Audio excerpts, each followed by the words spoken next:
All right. Looks like we're live. What's going on with the audio?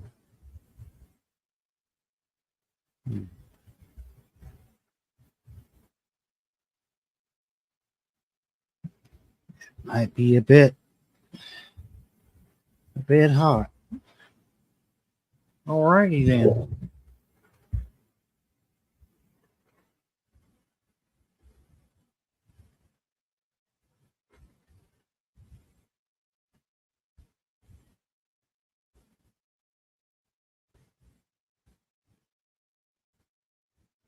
See if we go ahead and change something real quick here.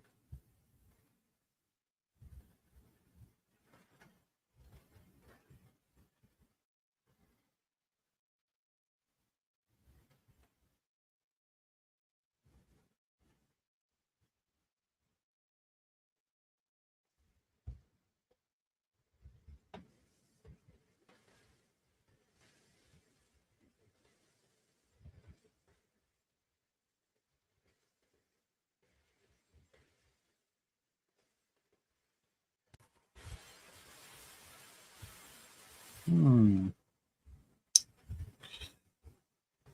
Where it's oh, so we got Kentucky Goblin. No picture, but we got Kentucky Goblin. There he is. Hey, No picture, huh? no, you're there now.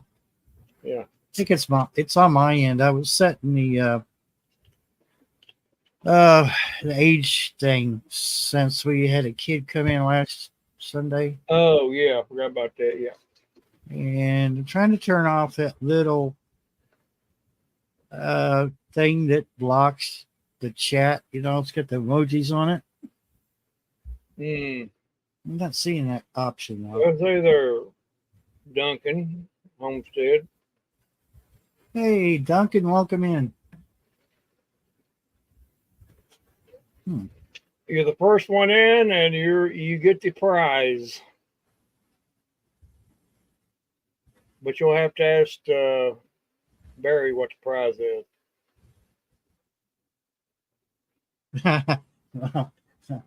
I think the prize is the opportunity to even see our faces. That's a prize enough. Well, I'm surprised people.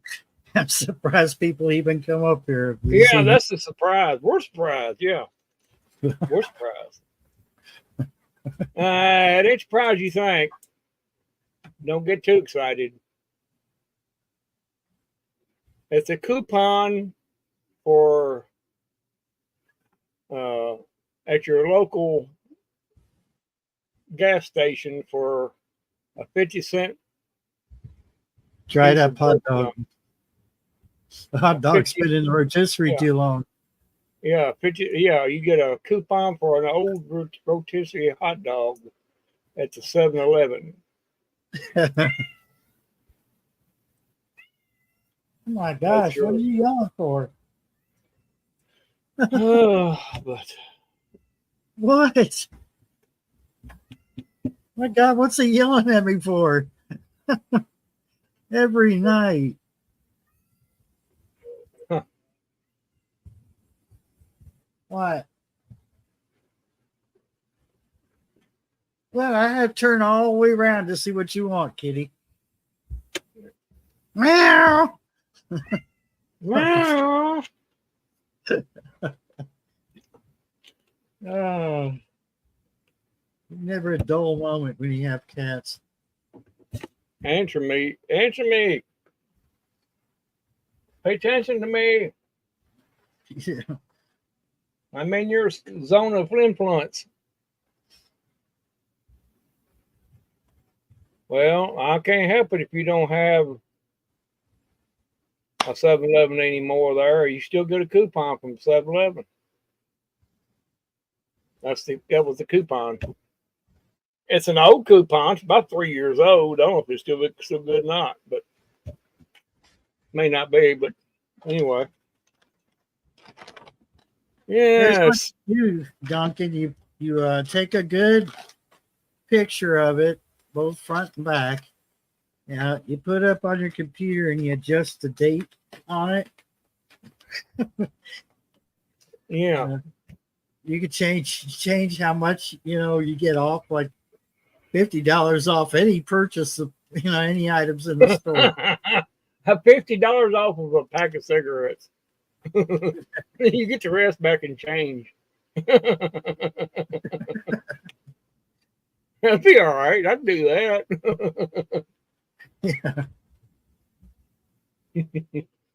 One per family. Yeah. We people wind up at some 7-Eleven somewhere. I'm here to cash my coupon in. What? Coupon? We make some coupons up. Just make them up. But you never know what kind of prize you'll win. Say, if you're first, you get it.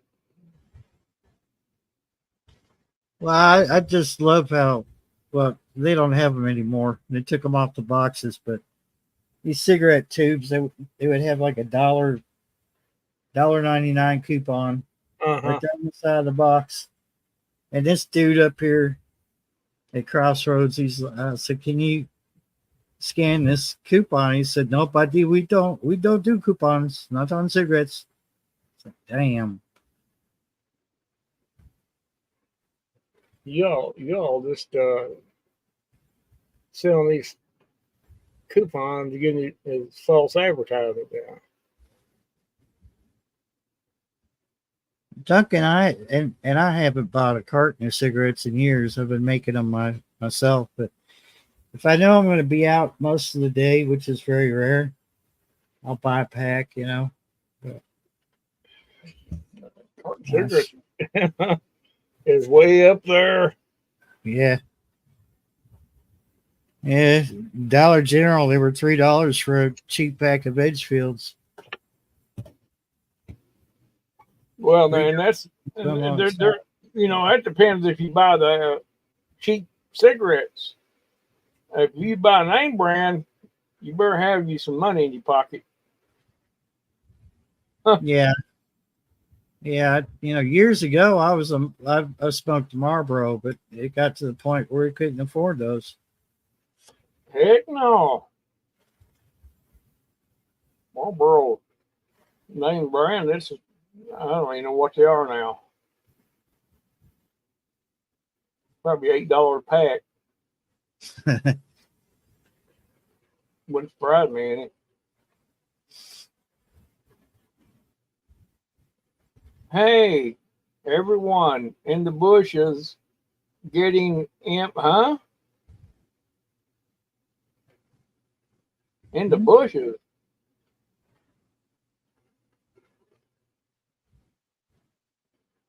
Somebody translate that. I'm having a hard time.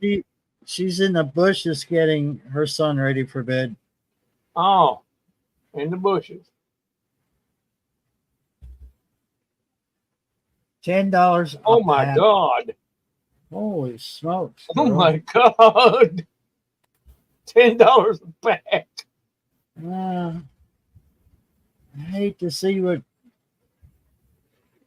for Marlboro's Slim. Woo-wee. That make me want to quit. Mm-hmm.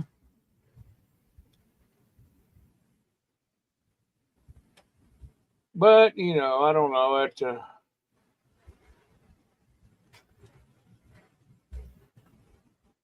God, what is with the gnats this year? I don't know. That is annoying as fruit flies. Yeah, they're coming out now. They wasn't earlier, but they are now. They don't bother me too much. I guess they don't taste good to them or something. I thought it smelled bad or something.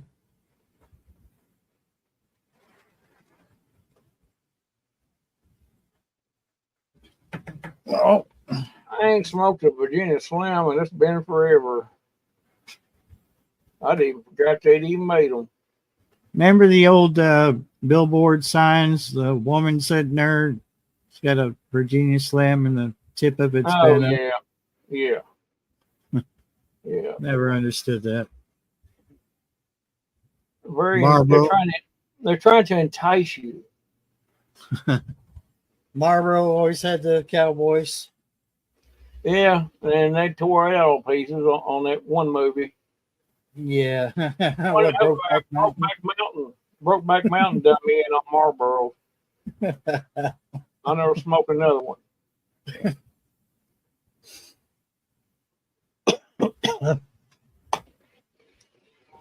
But I don't know.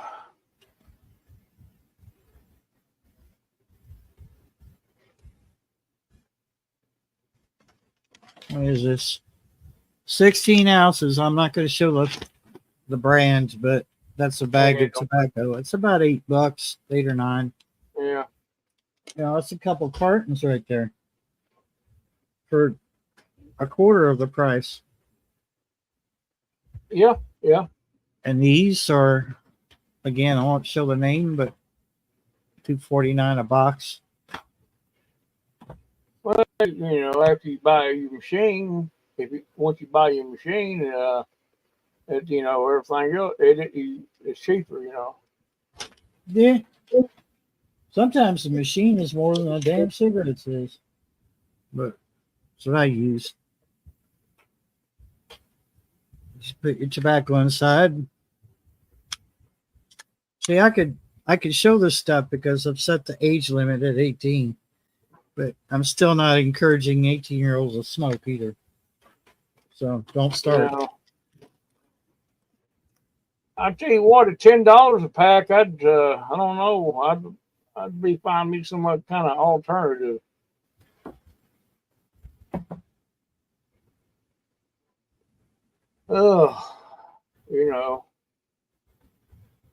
I used to every once. I don't smoke no more, but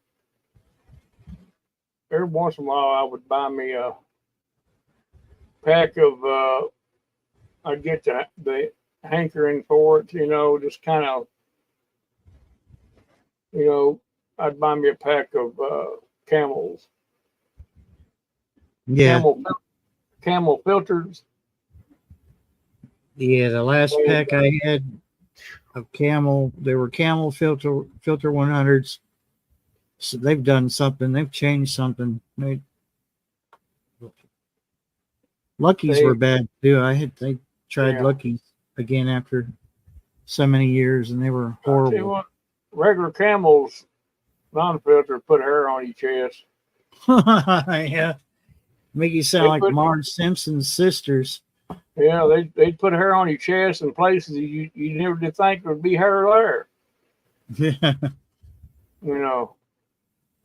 That's what I started smoking out on. I'd steal Dad's cigarettes out of his truck, pack of them, and smoke them. Until he called us one day and told us, "Well, if you're going to smoke, I wish you wouldn't hide." Then we felt ashamed and didn't. Did he figure it out that it was his cigarettes you were smoking? Oh yeah, we know. We got him out of his pack, out of the truck. He knows. Yeah. I tell you what, he slipped. He was right there on the spot. We didn't even know he was on the pace. We was looking around trying to be secretive. Never did see him.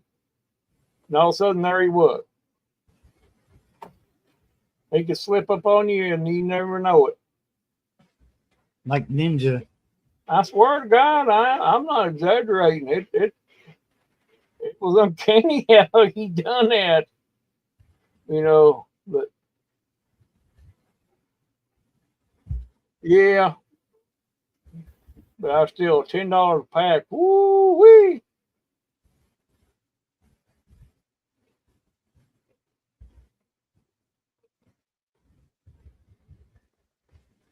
My Lord, you didn't start smoking till you were 25. My Lord, I wasn't even started at that point. Ooh-wee.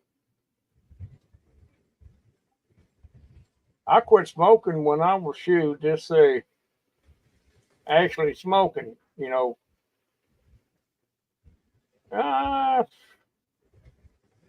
I might have been 18, maybe 19-year-old when I quit.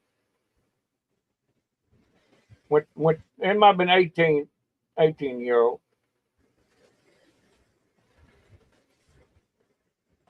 I got married when I was 20, so.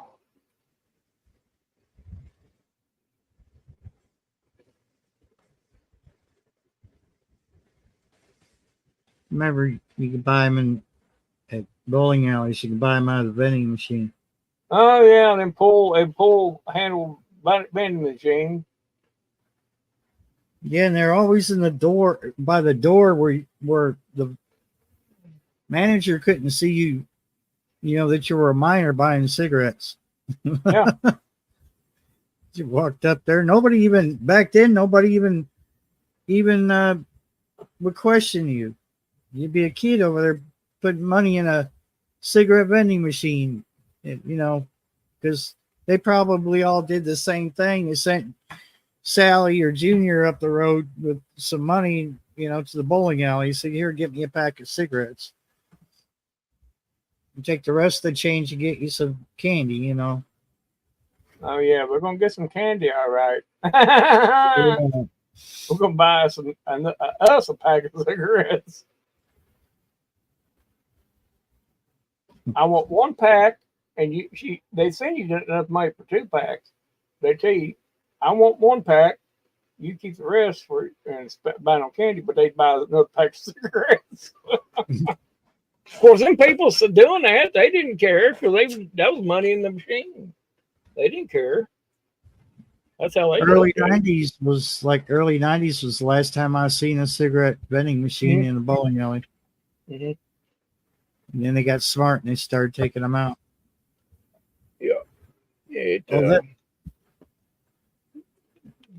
That last time I saw it, though, it was unplugged. So evidently that was when they were going to get rid of them. Kids in our days when they know how to operate one. They wouldn't. They'd be standing there looking at it. What do you do? Where's the buttons? Where's the screen so you can push it to get your selection? How come there's no screen? Where's the screen at? Yeah. Wait, maybe I could Bluetooth it. Yeah, he pull a handle. Oh, is there an app for that? You pull that handle. Well, I can't pull it. It's too hard. Their little weakling arms, you know. I can't pull it. This looks so funny when you pull this. I'd be making jokes. You know.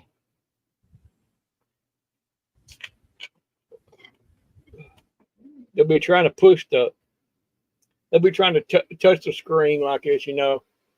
The glass on the vending machine to try to touch it so it'll come out. It's not working.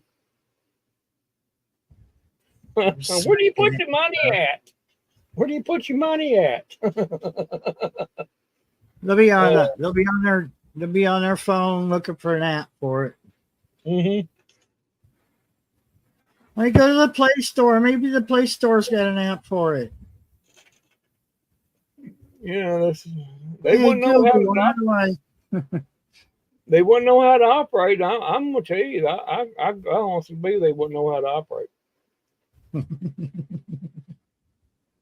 You know, I'm not dissing all the teenagers now, but pretty much all of them. Well, some are pretty smart, but very few. I know how I was when I was growing up. I didn't know a lot of things, but you know, back then there wasn't a whole lot of distraction that made you stupid. Yeah, for real. Yeah. I feel sorry for them because they just don't have the experiences like we did. But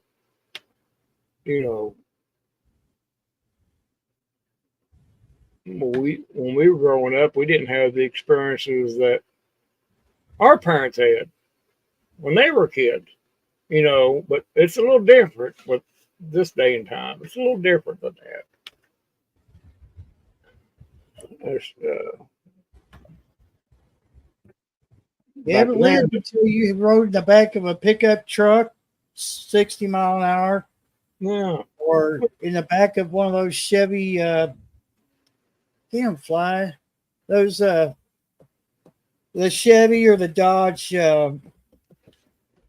station wagons, with that roll down back window, that old big ass window. You could have fell out any time. Seats in the back. Optional. Yeah. Yeah. They had them, but they were optional. Plymouth Fury. Remember the big Plymouth Furies? I think I do, yeah. Freaking heavy wagon. It was a heavy station wagon. I mean, heavy. It was a tank. You hit a bump, you sure as hell felt it in the back end if you were sitting back there. Mm-hmm. The very back end of it. Because it sat out a good 3.5, maybe 4 feet from where the back tire wheel well was. Mm-hmm. So it did this a lot, or this back and forth, or both.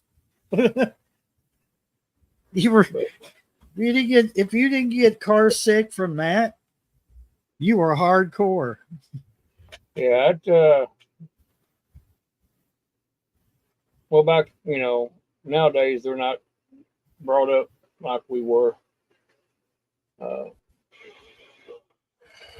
Taught things like we were for the most part.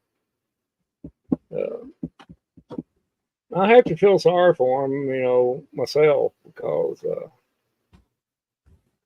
they're not going to know nothing if you don't show them. I mean, it's the way that goes. But a lot of kids nowadays don't want to know. They got too much distraction, and if they can't find it on them phones, then they're not going to do it.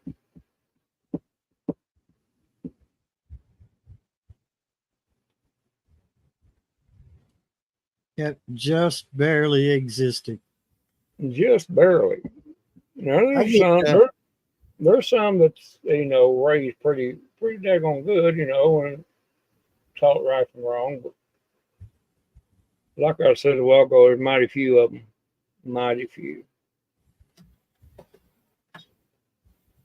I get so frustrated, and I know it's just a video, and there's nothing I could do about it. But watching, like, I don't watch them anymore because of it. But like watching kids dial an old phone, or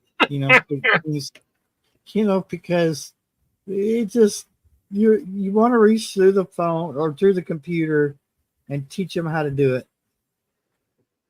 But the person who's showing them is like, their grandfather or, someone our age. And they're like, he's dying inside. I've got to be dying inside. I got one rotary phone, and I got another one that's like push button. And I show my grandkids, here a while back. It's been a while, but I think it might have been sometime last year. But I was just showing them and showing them how to dial it and everything. It's blowing their minds, son. You can see smoke coming out of their ears. It's like their brain was trying to process it. Really? Yeah, you could. This is how you had to call somebody.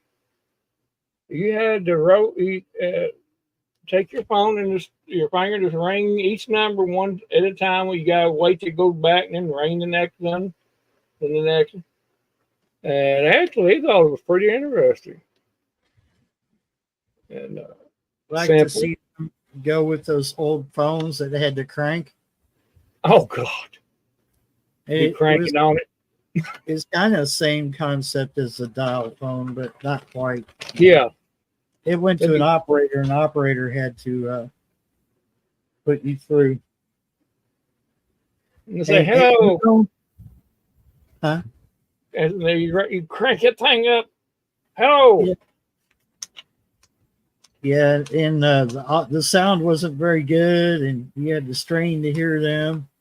Yeah. And you would tell the operator, and it wouldn't be a phone number. It would be the name of the city that you live in or the town, and then like a few numbers afterwards, like like say 195, you know. Yeah, Chicago 1126 or something like that. Yeah.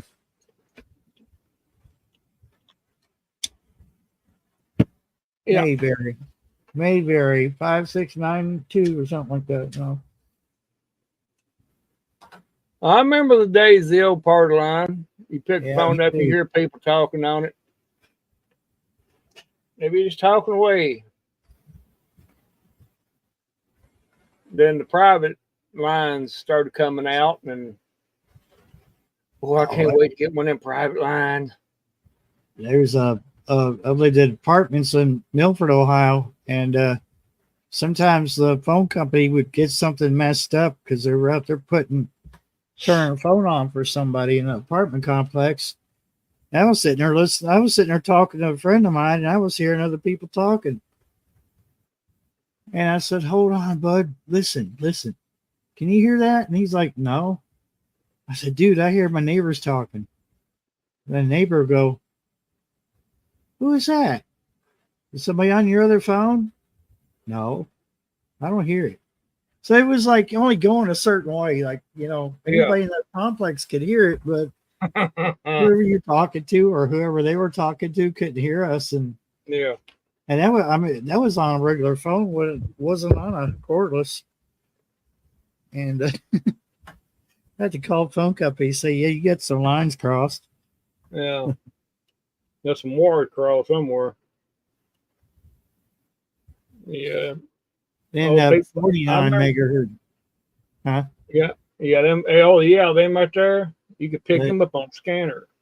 The 49 megahertz phones, not only could you pick them up on a scanner, but if you turned off your base where you charged your phone and there was somebody within a range, you could dial the phone, your own phone, through their phone line.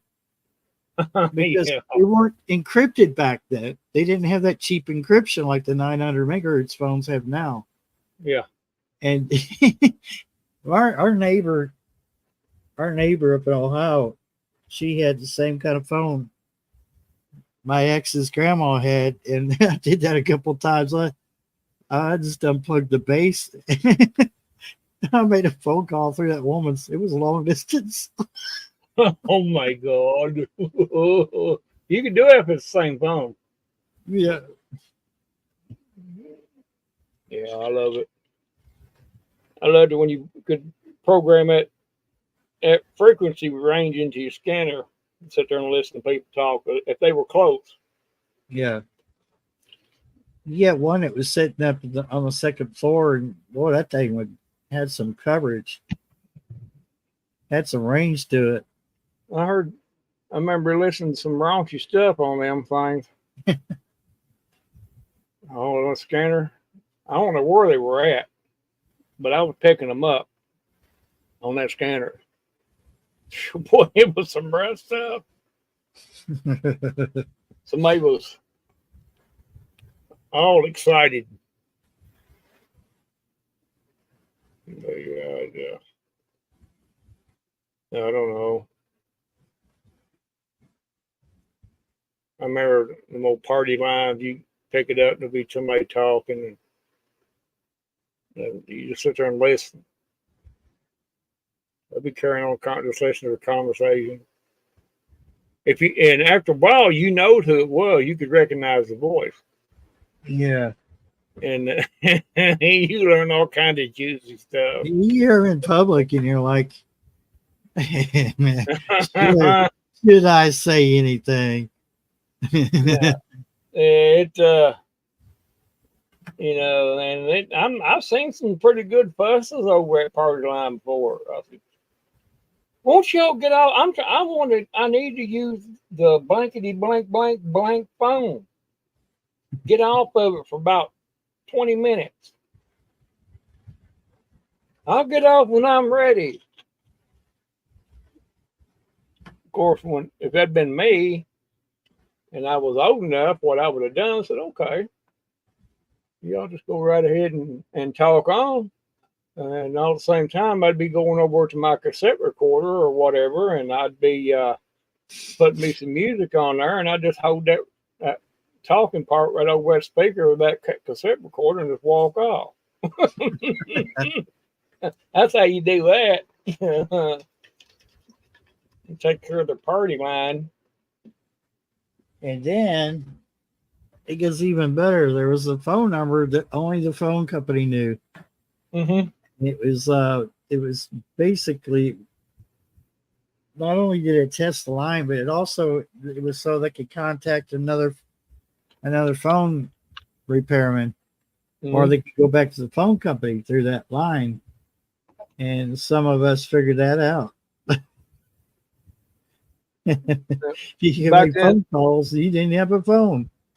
That was back then. You could find out that, if you pay attention, you could find out a lot of cool stuff that you could manipulate.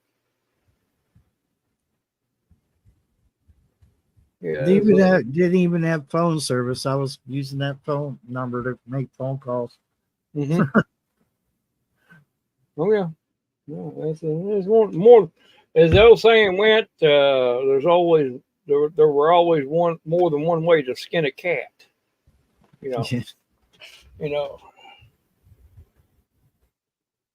It'd take them forever to figure it out too, or a lot of times they never would figure it out.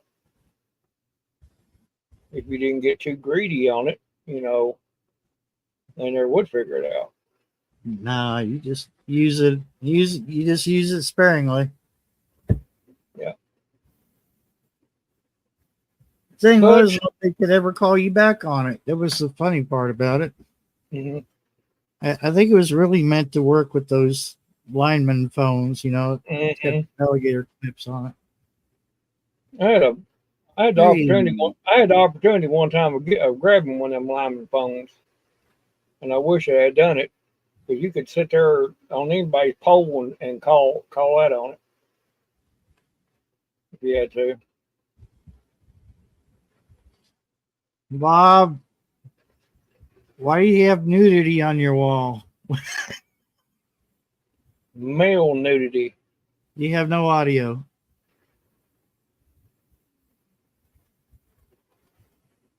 Look at him. He's got male nudity on his back wall. Look at him. What's that, Bob? Is that a naked man? Are you eating people? Oh, I tell you. Oh, okay.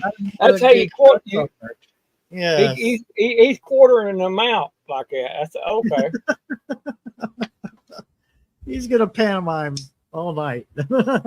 Oh yeah. Yeah, Duncan, I miss that too. That brought back a memory right there. You could catch somebody talking, you could slam that phone down real hard, and it bust their eardrums. It was funny. I bet Bob's drinking coffee and blood right now. Coffee and blood. Yeah. Or I thought you said coffee and bud. coffee and Bud Light. Oh, that's what I thought you said. He said he'd be right back. He's gonna change his thing. Underwear. I guess.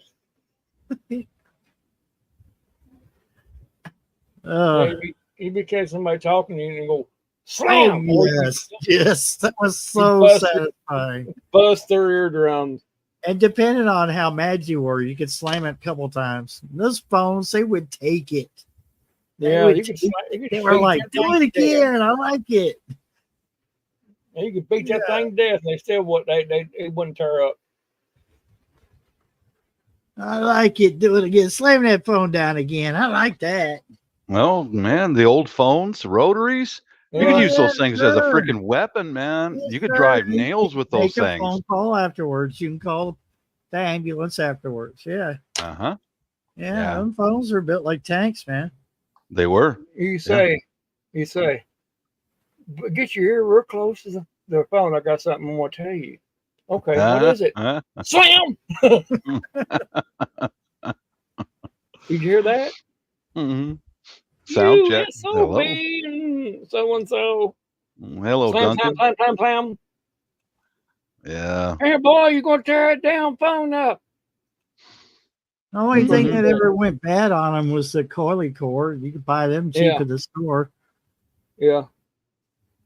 But the main components of them, she did them. The thing there, they go for You couldn't do anything to those. They were tough. Mm-hmm. I got the one that hang on the wall. I've seen a couple of them in the antique store. I was aiming to buy one just for the shits and giggles. And, I remember the kitchen phone had a cord on it so long you go into the living room, the dining room, the hallway. Oh yeah, almost to the steps.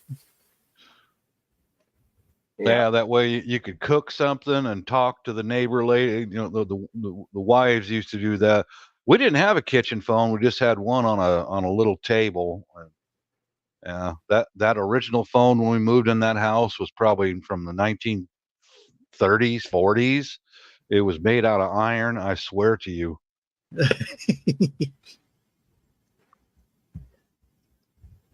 Yeah. Yes. Yeah. Well, what do you think about yesterday's excitement? We were going to get on that tonight. I think it very, very. There was some divine intervention that went on there. Yes, sir. I do believe that. We're not going to never know the truth of it. They're going to investigate it, but we're not going to never know the full truth. Mm-hmm. So everybody just better not even look for the full truth. You're going to get some things, but it's not going to be nothing that's going to amount to anything. Yeah. What I'm going on right now, Randall, is that both shooters hit their target. You're saying there were two. You're saying there were two. Yes, there were two because one hit Donald and the other one hit the shooter. Hit the freak. Oh, okay, I got you. Yeah. Both shooters hit their target. Yep, that's what I'm going on right now. That's the long and the short of it. Yeah. Yes, sir. Yep. And there's some tomfoolery going on. I'm gonna put it that way. But like I said, we're not going to. I saw a photo tonight where one of the bullets got caught. One of the reporters caught the bullet. Was investing him. Yeah, I saw that. Yeah, in midair. Yeah. Mm-hmm. Look how good our cameras are these days. Well, I seen a while ago watching the thing, and evidently some more information had come out. There was a cop that climbed the top of that building because somebody told him about it, and he come face to face with that shooter, but the shooter drawed his rifle on him, and he retreated back down and contacted Secret Service. Okay. And by the time he got to the bottom, he had already swung around and started plinking rounds, and I guess they didn't have time to react. But we're going to hear a lot. There's some tomfoolery going on.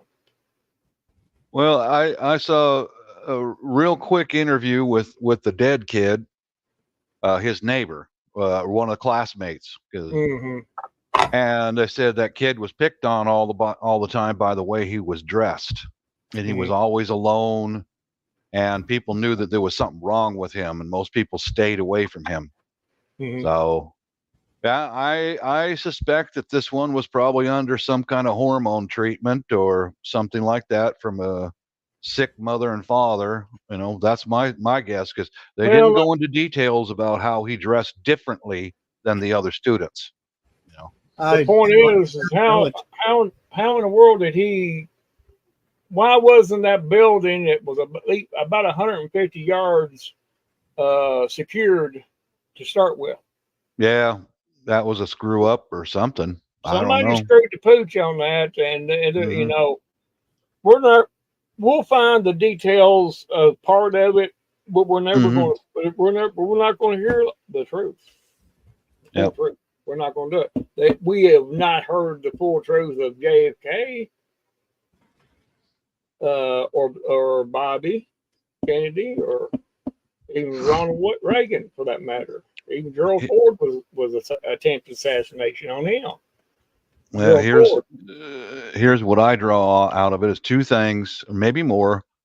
But both the shooters hit their target, and also that the radicals will kill any conservative they can get their hands on. Well, the point is, the sadder part about the whole situation is that innocent person got killed. Yeah. In the deal, and you know, just some sick individuals out there that has no upbringing, and a rational person is not going to do that. Absolutely right. Now you can be coerced into something like that or trained to do something like that, but I don't know. There's some stuff about that stunk, and you know, when I heard about it yesterday, everybody was mad about it, and I was calm. I said, you know, everybody needs to reach down, grab yourself in the happy place, and squeeze real hard. Yeah. And calm down. Yeah. And because you don't want to play into their hand, these rednecks out here, good old boys in their pickup trucks running up and down the road. Hey, we're going to tell you something last one. Well, you don't do that. You'll just be falling right into the trap that they want. Exactly right. Exactly right. That's exactly what they want you to do. Yeah. They want it.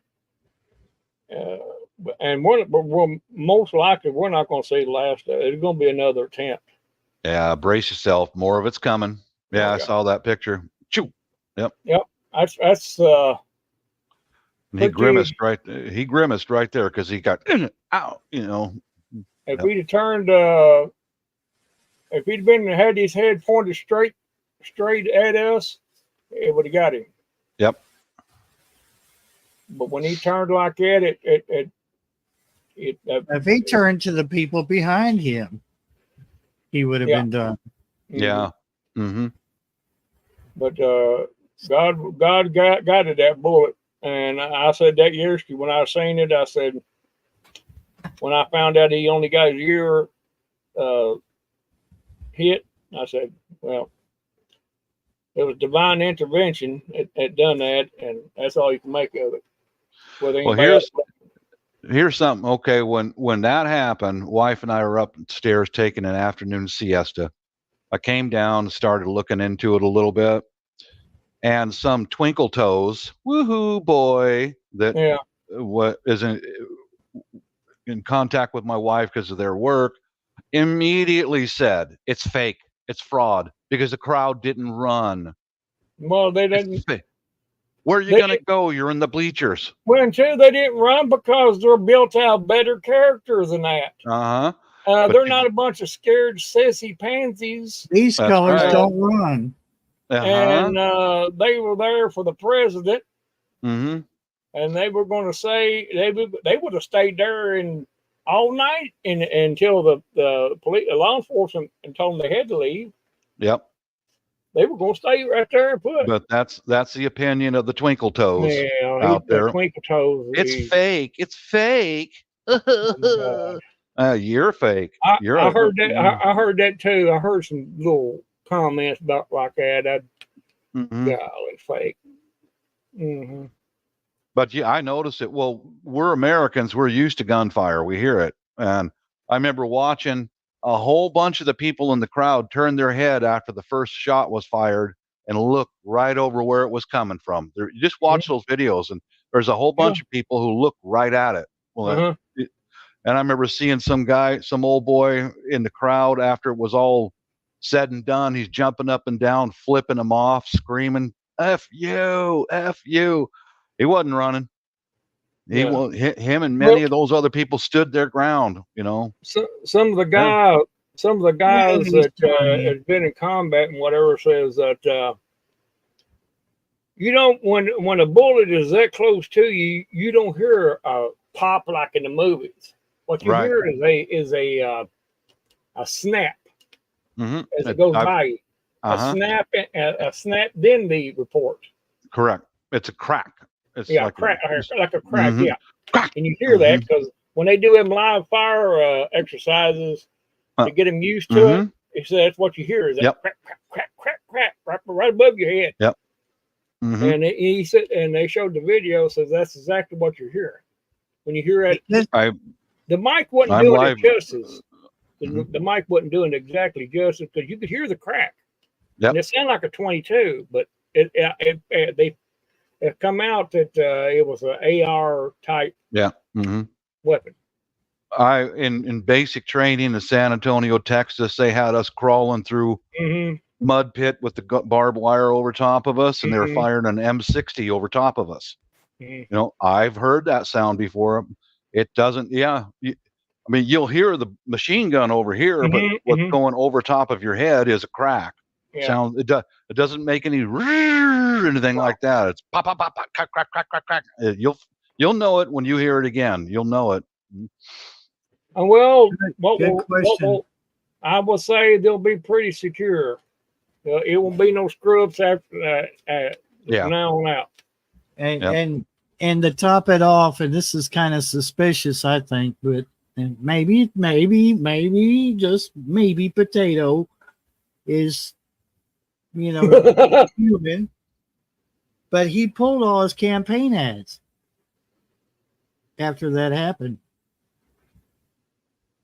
So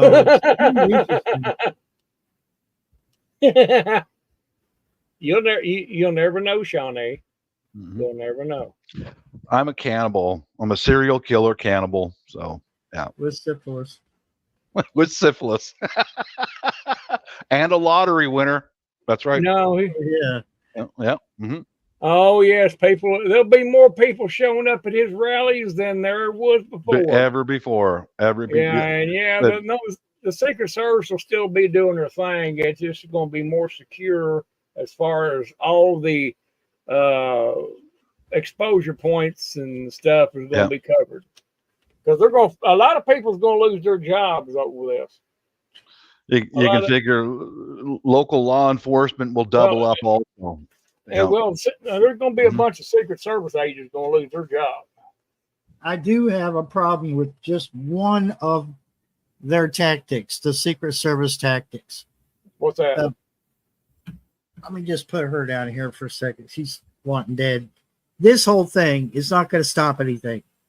Well, this is the thinnest piece of skin on you next to some other parts. What it is, they're trying to what they're trying to do. What that is that they're trying to cover where you can see where the shooter can see what to shoot at.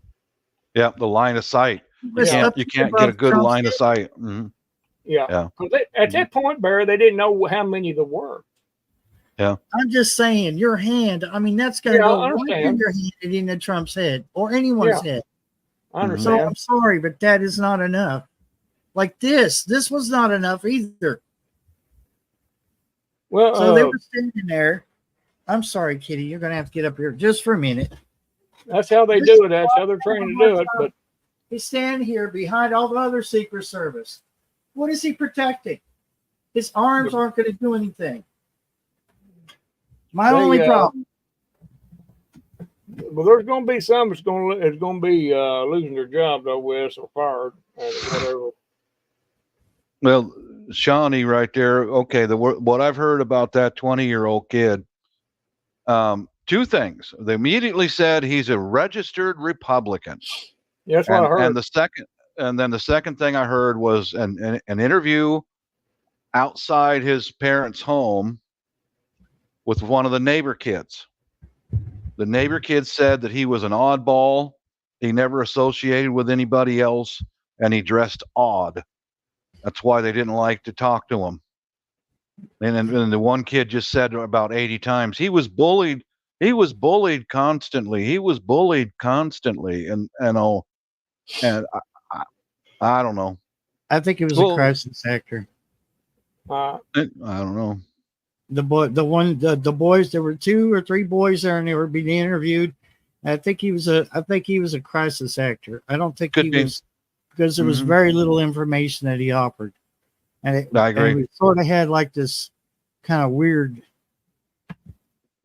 not falling over kind of thing he kept doing, Yeah, like a nervous twitch. Mm-hmm. And, I heard another part of that interview, and they were saying that when they said he dressed odd, he dressed sort of like military. Yeah. So. Yeah. Well, they're sure to go and blame him that he's a right wing a right wing conservative. They're going to blame, even though whatever. But yeah, I can see validity with that, Barry. I can, because the kid kept giving the same answer. Oh, he was a loner and he just dressed odd. He didn't dress well. In other words, he was told only to say these things. Don't say anything else. Don't add anything to it. Yeah. You might have something there. The other boys just kept quiet. I'm like, Yeah. Mm-hmm. Well, you're going to hear a lot of stuff right now, and the truth, most of the truth will come out as far as why the Secret Service didn't cover it better than they did, and this and that. But as far as the meat and details of who actually let him do it or had him to do it, you'll never know it.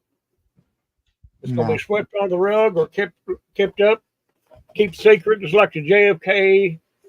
And, it's going to be the same sort of deal. You're never going to know.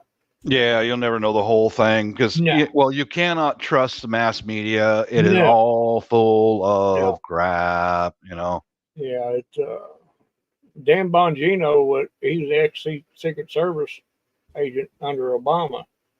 He said that, some heads should be rolling over this.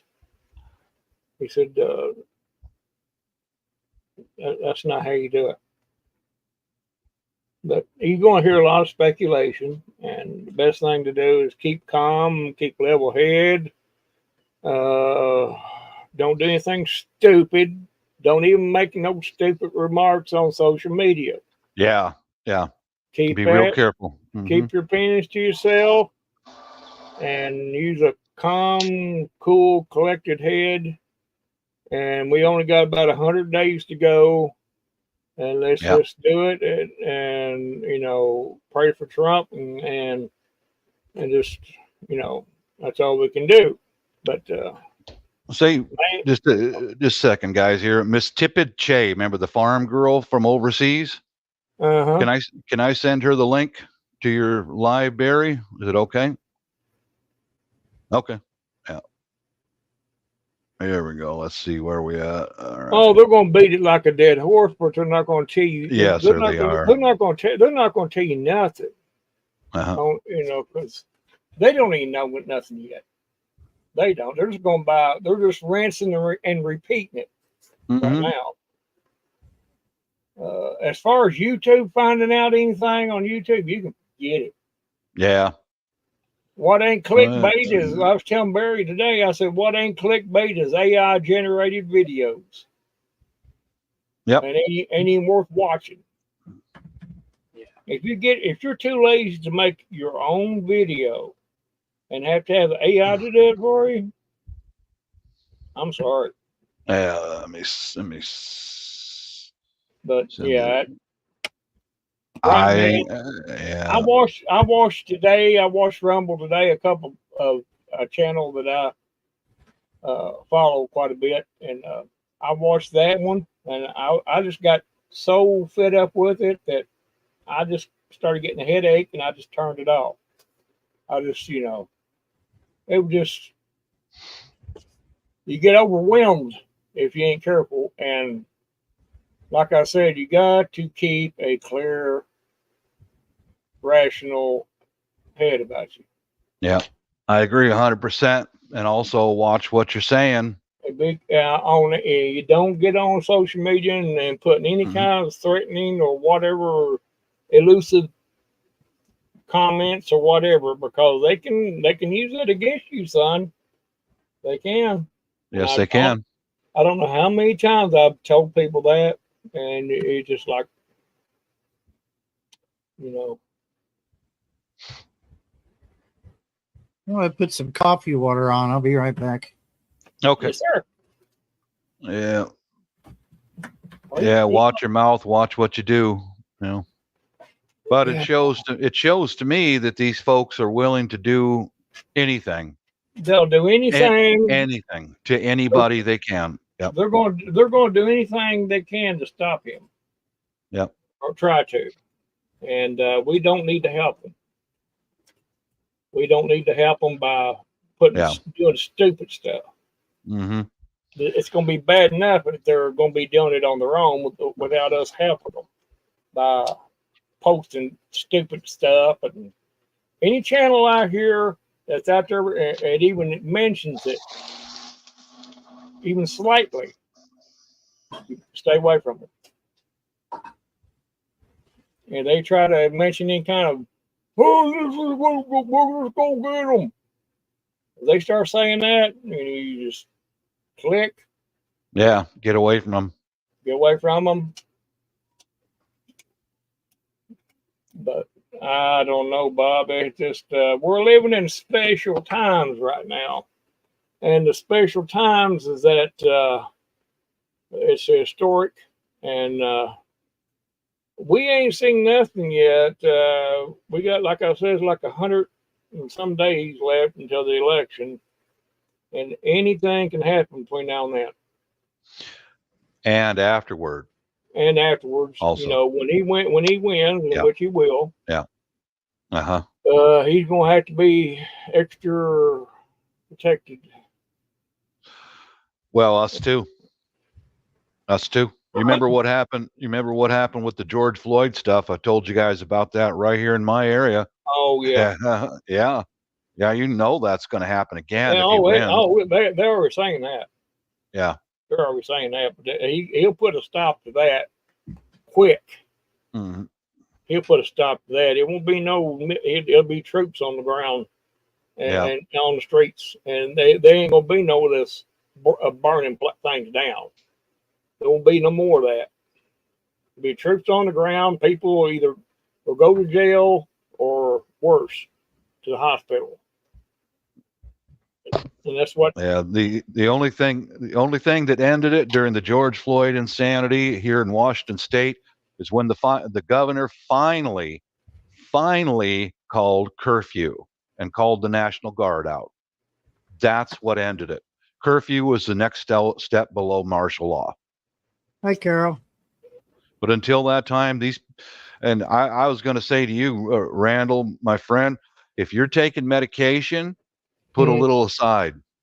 Oh yeah. Because the first thing that those radicals attack is the pharmacies. Mm-hmm. First thing, they burn them to the ground. Have some extras in your house, you know. Well, in this case, you know, things could go south economically. Even after Trump gets in, they'll probably just go ahead and close and crash the economy. Yeah. Just to get back at him. Mm-hmm. But that's expected to happen.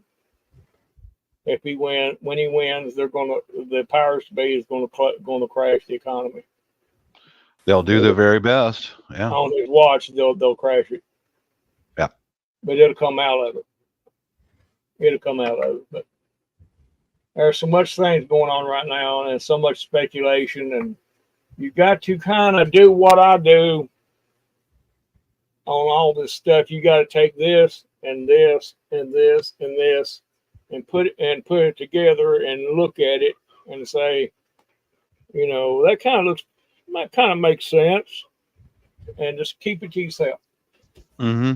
And don't believe everything you hear on social media or whatever. unless it's some place that you know is legit and you can trust it. These Johnny Come Lately channels out here trying to get clickbaits. Yep. Stay away from them. I wouldn't say stay away from them. Just don't believe what you say. Just take it with a grain of salt, as the old saying goes. But mainly keep a level head and just, be calm. I mean,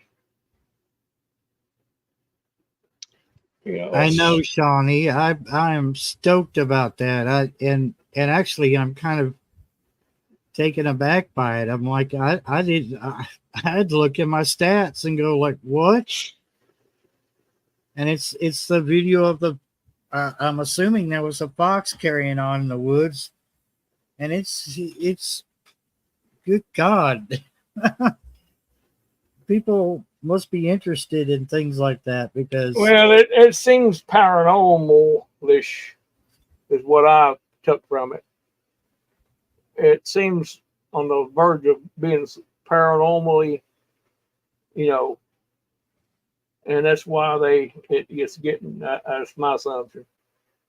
Because if you didn't know what it was making that sound, you would have automatically think it was creepy as hell. Most people don't know that sort of thing, but yeah, you just never know. 7.9K more than usual. 9.6 thousand views. I'm like, it says over here 2,351. I don't know which one to go by, but yeah. Holy smokes.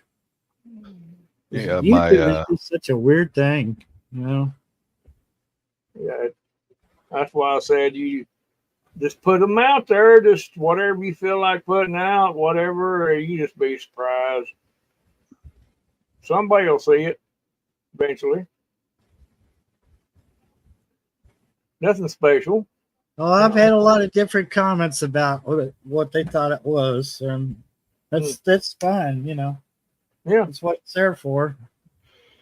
Entertain and comment. So it's doing its job. Yeah. I didn't expect it to. I don't expect any of my videos to, make any impact. But when they do, it's kind of like, wow, huh? I've had a couple of videos. I had one video that got way up there in 1,000 views. But it was really short. It wasn't even, I don't think it was even 2 minutes long. But I never thought it would got that many views. And that's what I'm saying, you just never know. They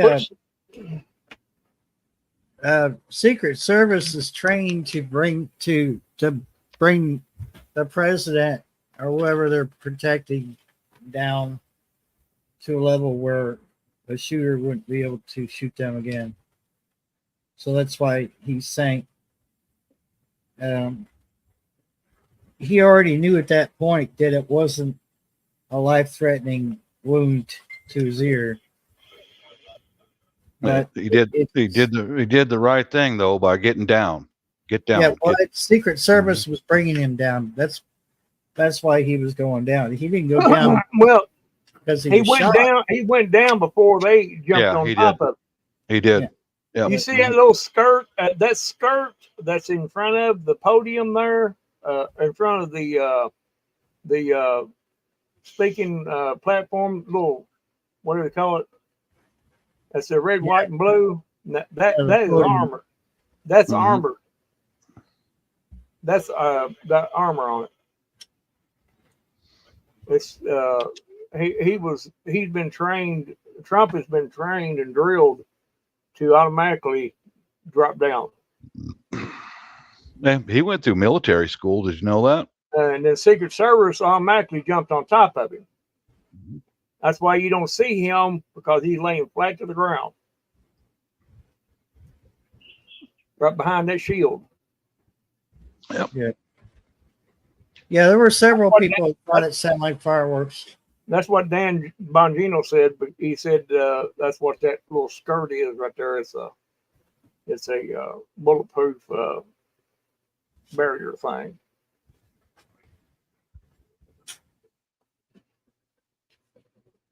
Let's see what else is out there on YouTube about this same topic. Oh man, there's going to be people out there making a lifelong career out of this. Oh, for sure, yeah. It was the Illuminati. It was the Russians. It was. Well, let's see. I don't know. Well, I got my ideas who was involved in it, but you'll never prove it. So why you mention it? There's no need to even say anything when there's nothing you can do to prove it. It's like I said a while ago. It's going to be just like the JFK and all that. You'll never know the truth.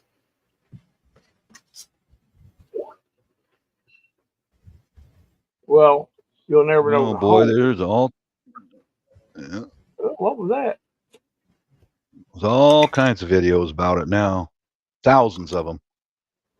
Okay, federal investigator trying to learn more about Trump rally shooter.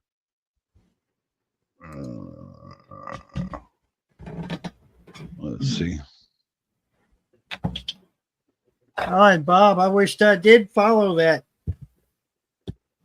I'm kind of leaning towards it was an aircraft, but yeah. I wished I'd followed it, but I couldn't see it in the screen very well, so I couldn't, track it with the camera very well. But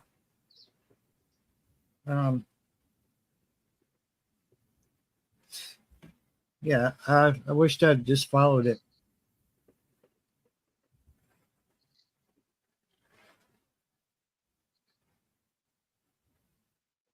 Yeah, that one Secret Service agent was way too short for the job. It had come out that she was one of those diversity hires, and she had failed her situational awareness training, but they still hired her because she's a diversity hire. Yep, gotta have a little of this and a little of that. Let's not hire by competency. Let's hire by appearance. Yeah. Mm-hmm. Because she's or what they claim to be. That's what they said today. That she was Dan Bongino said she was way too short to be even on a detail like that. Whenever you're shorter than the protectee, you can't cover him.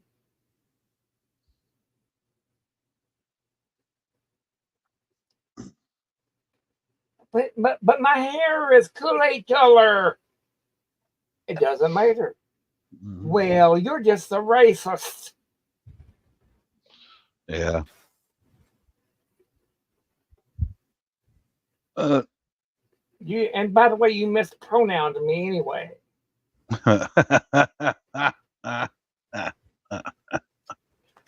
Yes, mispronounced. What's going on, the Homestead Aquarius? I'm curious how that grass is doing tonight. Yeah. Well, I want to give it away. I think he's going to join us, but I'm not sure. That was the plan anyway. But until then, I don't know if you saw it yet, neighbor, but tonight's video, well, it was yesterday's sunset, but I captured something flying through the sky that kind of glimmered off the sun. You saw it? I've seen that. Yeah. You also caught a bird too. You know that? Yeah, I caught a bird mid-flight. Yeah. Yeah, I've seen that. Photos. Yeah. I've seen that. Aren't we the lucky person to catch things? Actually, the video there was video from the screen itself, but I didn't include that. It shows the birds flying past the drone. Yeah, Not really flying past the drone. They're within the field of view for the camera. You'd crack your pants if one of them big hawks decided to swoop down and snatch that drone. Dude, bats get scary close to that drone. They do not like the sound of it. And it's not that loud. I mean, you heard it. It's not that loud. One of them big hawks that's flying around here, they'll swoop down and snatch that little drone away. Probably. And then you get a picture of it flying off. You'll see it on the screen where it goes to. It's got a tracking on it, but I guess I'd have to call wildlife, game and whatever to. Oh, we could find it if it had tracking on it. We could find it. Here's some latest news about the shooter. I'm watching a video over here. It says that both of his parents are licensed behavioral counselors. Yeah.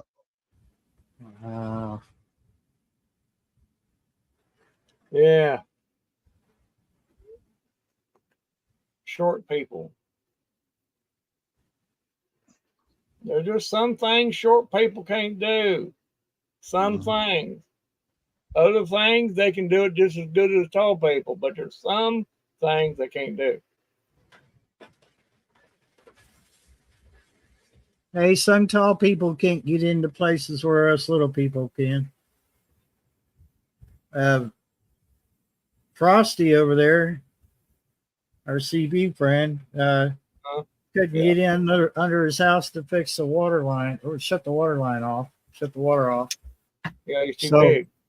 He hollered at me on the radio, and I said, "What's wrong?" He says, "I need a little help up here." And I said, "Well, I'll be there in about 5 minutes," because I was kind of heading down 150 going back home, but I hadn't left Stanford. And I said, "Well, I'm here in Stanford. I'll turn around and come see what you need." And he had a little door underneath his house to get to the cutoff valve. And yeah, even if he'd been, young, as tall as he is, he would have had a hard time getting in there. He's about as tall as you are, Randy. Yeah, I know. I met him. And so I went under there and I told him, I said, you got a slight leak on that valve. I said, but it's not real bad. So, but he was more worried about that water heater. That thing must have been 50 years old because it was rusting out, and it finally just gave up the ghost that day. The bottom of it was rusted to the floor. Wow. I said, I bet if you lean on it, it'll fall apart. And he said, I bet it would too. He said, I'm not touching it. Mine did that last winter, Barry. It was a leak, and it's like, oh my God, the bottom's out, rotted right out of this thing. They don't last very long. Warrior. Hey, Warrior. Oh, you're good. Don't worry about it. You're still here. Picking on me already, Q, and he wonders why I come out swinging.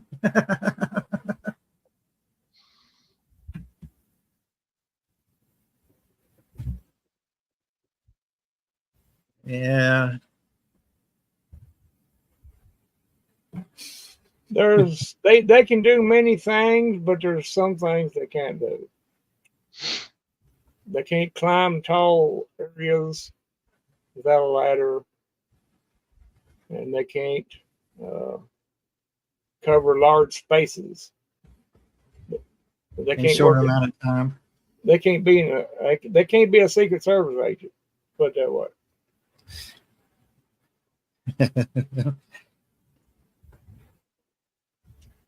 Other than that, I would guess they can pretty much do everything. There's not, I could probably find some things they couldn't do, but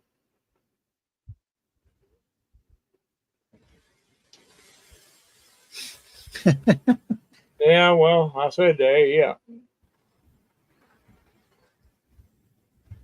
I can't beat on the little people too much because there's some things I can't do that little people can do. Welcome, Aqua Scientist. I love that picture. Hey there, Barry. Bob. Hello. Randy. Y'all ready to do some science? There's Jabba the Hutt. No, it's a frog. Let me get strapped up here. We're gonna go outside. Oh, he gonna get strapped on. Strapped up. Yeah, well, never know. You might need. Oh no! Depends on how the action's going. Yeah. Let's see what we got here. Flashlight, phone, another can. This is stuff. This is time when I need like 4 arms. Oh, some more instead of deets. 4 eyes. Garden Warrior wants to know: are you strapped up? Question mark? Question mark?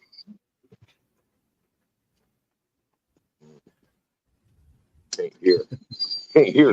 Hold on. You gotta watch what you say, because chat seems to take their minds are in the gutter, and you can't say too much on the panel because they just start going plumb off the road with it. Well, they do. A lot of them don't need no encouragement. No, they get all nasty minded. I can't even see what's going on, but I'm pretty bad about that. I can go off the rails a little bit, but Here we're trying to have a conversation, and they want to get all strapped up about it. And Guarding Warrior says he got to go deep in his bush to get the big berries. Oh my God! Here we go with the innuendos, metaphors. And it ain't me this time, guys. It ain't me. Oh no!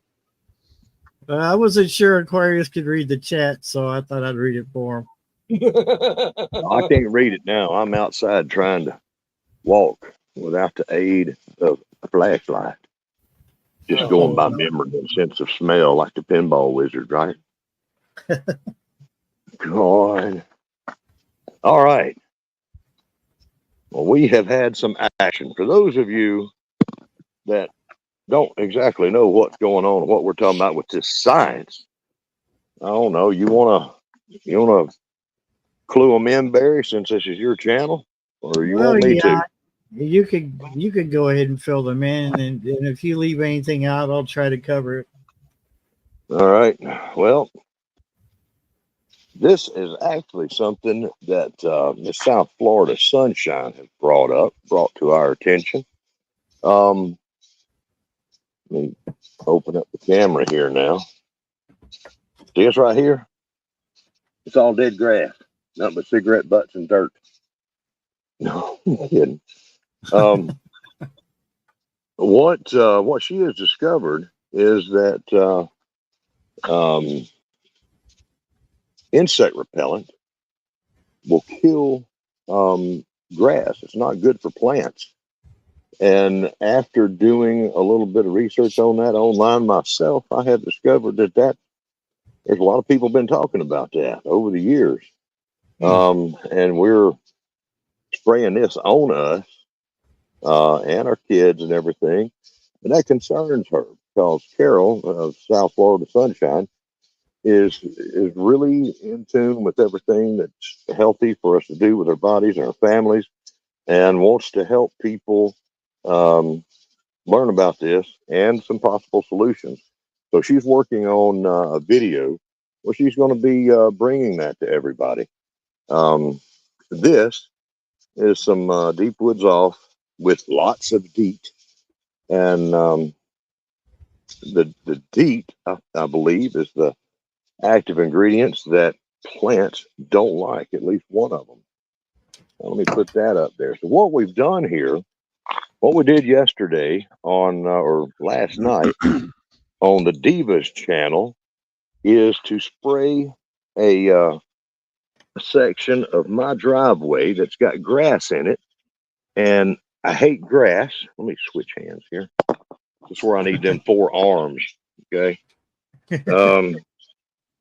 I know y'all can't see a whole lot there, but it's a lot greener in person than it looks on this camera, right? Now, I sprayed it in a section here. Let's see if y'all can tell when we get to the dead grass. Yeah, Y'all holler. Y'all see holler when you see dead grass. Yeah, we saw it. We saw it. Oh, you saw it? Yeah, it's right there. Let's see. Go back again. Yeah, There's dead grass right there. Man, and you know what? Here's the thing. It shows up better as dead grass on the camera than it does here. But that right there is some green grass. That right there is some dead looking grass. Why, it does kill grass. Wow. Yeah. And that was one day. Now, a lot of times with these things, you know, they say to apply it in the morning of a hot day and let it sit there and get real deep black into it, you know, let the sun help out. And it was hot today. It was a hot, humid day today. And come out here to check on it, and it was, you know, looking pretty dead. Look at that. So it definitely kills some grass. And I have used a lot of vinegar and salt out here, but not with the strong solution that I should have been using. And it came back. Give it a little while, and it comes back. Yeah, it does. From what I've seen, different types of grass respond different ways to this. Okay, and so I don't know. Some of them have said that it won't come back, and you have to reseed, or you have to plug it or something. I don't know. I'll be definitely watching this, and I'm going to be spraying the rest of my driveway grass because I hate grass. And if I can get it to where it won't grow here and not have to mow it, you know, it's that irritating little strip right there in the middle. And I don't like grass. Oh, but it's successful on grass. She's going to be checking it out on other things. And we'll see what she comes up with, and some good solutions, some good healthy solutions, alternatives maybe. I think that's what she's going for. So we'll be looking for her. On it. That'll kill it for sure. Yeah, said. Well, yeah, it could. I mean, it will. Carnivore said pee on it. But I might have more grass than I got pee. That's the problem. You know, you got to get them ratios right. But that's what we got. It's finally cooling off out here. Finally. It was a hot day here today. I ain't gonna lie. I was here too. Yep. Man. You were probably hotter than we were. It was still uncomfortable. My belly. My belly. It's got some chicken in there. I'm poking it out a little. I like you're pregnant. Well, I feel pregnant right now. Oh, I do. So, you know, the mosquitoes will be tracking. Well, I just saw one in my face. I'm fixing to go in, but as far as I'm concerned, we got this experiment pretty much nailed. The insect repellent will kill your grass. So I'm anxious to see what South Florida Sunshine comes up with to show us about all the rest of the stuff. So with that, I am going to get down and get off the panel and everything, go back into my regular evening routines here. Got stuff going on. And these Peters is about to get me. But anyhow, Barry. Yeah. Y'all be good. All righty. Thank you for coming up and showing us the science. Yes, sir. You blinded me with science. You blinded me with science. Da, da, da, da, da. Does Bob have a centerfold on his wall? Let me bigify him while he's not looking. He does, boy. Yes. What kind of centerfold is that? I don't know, but we shall ask him now that he's back.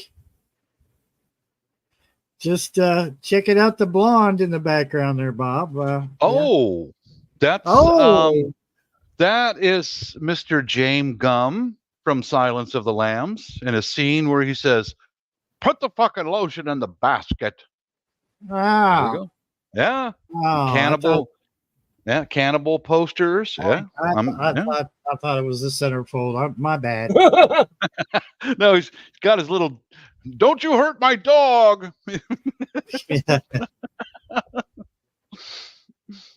Oh, well. I've got some very famous Washingtonian posters on the way. They'll be here soon. You know, 2 very famous Washingtonians. They're going to go on the Wall of Fame also. Yep. Oh my God, Bob. Going to be Gary Ridgway and Ted Bundy. Oh my yes, God. Of course. I would like when the neighbors pass by and look inside my garage and they're not going to stop and look again. I like that. They're going to keep on going. Yep. Oh, and I bought a new toy too. Yeah, this is a new toy right here. Nice. Oh, yes. Very nice. Yeah. Nice and sharp. Nice and sharp. Very heavy. Very for bone density. Oh, yeah. Here we go. Yes. I wonder if I should I kick him from the studios? No. Yeah. We're learning so much. Propane sitting there on a desk. What's he gonna do with that? You're not sticking with propane, are you? No. I got a weed burner thing. Just remind me. He burns weed. It's propane. Where did I put that sucker? He burns weed. Carol and Homestead Aquarius just proved that the science of DEET will kill the grass. So, and you're wasting your money on what is that? A $5 gallon, a $5 tank of propane. I got a bunch of these, and I got a way to recharge them. You should have bought DEET because then we just proved that DEET will kill the grass and everything else. Well, I got these for the expected power outages here. How it is here in Seattle. I have to rib you. I mean, it's no problem, man. Not a problem.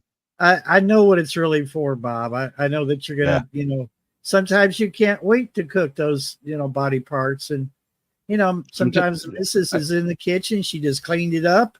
You're in the garage. Why not use that torch right there? Yeah, sometimes a fella gets hungry. Yeah, I gotta cook up these fingers. It's just these fingers are just an appetizer. Yeah. Sometimes the fella gets a little hungry. There we go. You might want to pull a finger out of the freezer, and put the torch on it for a little bit. Yeah. There we go. Well, yeah. Instant cooking. Q's got a good point. Fire is way better for the environment. Yeah. Yeah. True. Yeah. Somebody's gonna walk in on this live. We're gonna be. These people are screwed up. Talking about cannibalism. Get you some fingers there and pop them in the air fryer, get them nice and juicy. Yeah. Oh, I got a whole roll of those medical charts thing, just like these. I got a whole bunch of them. I got a bare spot on my wall that can be seen from the street, and we're going to put a few of those up along with, Ted Bundy and Gary Ridgway. He's going to be Thank you for not showing any man parts on your anatomy. No. Man parts. No. I mean, I see them every day. It's my own, but that's different. These are for medical use, Barry. I'm all kind of messed up. It's for educational purposes. That's what it's for. Oh my God! Did you see what Q said? What? Drugged up neighbor is the new white meat. Oh Lord. Yeah. Well, here we go. Here's the cardiovascular system right there. Yeah. Here's the ear, nose, and throat system right there. Yeah. Yeah. A little Ted Bundy going on. little Gary Ridgway going on over there with blood. I mean, yeah, why not? Actually, I want just keep on walking, go to the neighbors, don't come here, go to the neighbors, go over there, go. Yep. Oh, here we go. Man parts. Carol, endocrine system. Yeah. Here we go. Nice medical charts. Delicious. Yeah. It's all for education. Yeah. Skeletal system. Of course, we've got to have skeletal. Yeah. Okay, I do have one of my neighbors is a pretty radical. He's got a Cuban flag hanging up in his garage, and he and I have discussed a little bit of stuff. And I found out that guy ain't coming in my house ever for any goddamn reason whatsoever. You stay out of here, commie. He's a communist. He's a teacher too. He's a teacher. Yeah. And yeah, I want him when his kids are out playing out in front of the house there, and they look at this shit and go, "Oh Lord, have mercy." Oh, I'm sorry, Carol. I just posted that in the. I'm gonna delete my own comment, and then I'll go back to live chat. Put it in live chat because then you could click it. But yeah, Carol, it's the video called "I started to investigate a strange light in the sky, and this happened," and then this happened, something like that. But 9.6 thousand views. Yeah. So, let me just. I'll just put the link in. I'll explained it. There you go, Carol. That's that one. But anyway, yeah. So, what? You partial or just couldn't find any female anatomy posters, or would the wife kick you out of your own garage if you posted the female anatomy posters? No, mine wouldn't. Mine would not. You'd just go, guys. Yeah.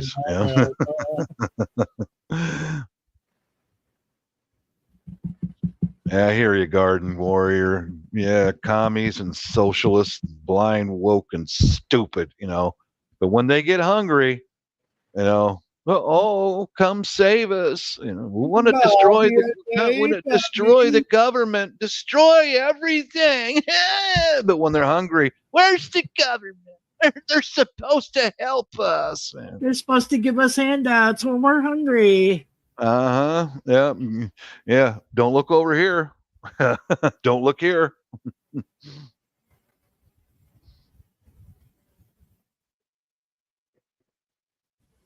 Yeah, you know how they are. That's like I was telling you right after that event yesterday. One of them boys got right on my wife's Facebook and said it's a hoax, it's a scam, and all that. Yeah, I'd like to put you in the line of fire, see what you do. Yeah, what themselves would be the first thing. Oh, of course, yeah, absolutely. Where's the police? But wait. We defunded the police. Yeah. No.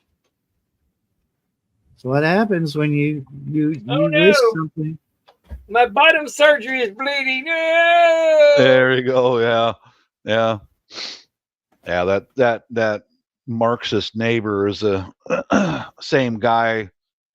We were discussing an attempted burglary at his neighbor right next to him, and oh no, crime is here now. I suppose I've got to get a gun. But these other neighbors said I can seek shelter in their house. And I just looked at this guy. It's like, dude, do not run over to my house.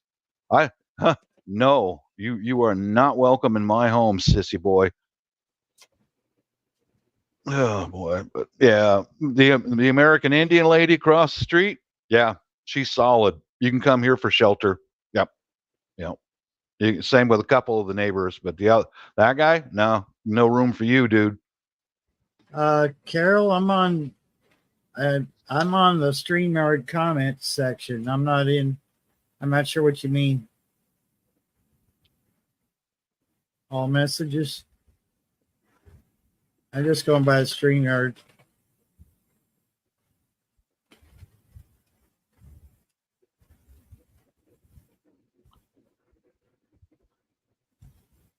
I'm confused.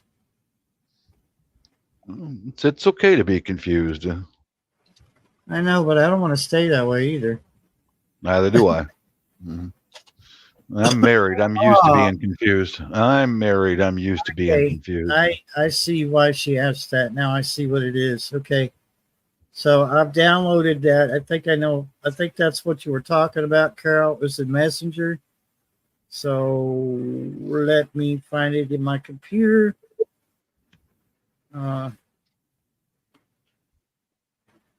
And just to put a nail in the coffin, this is what that strip of grass looked like in the daytime. So let's share that out.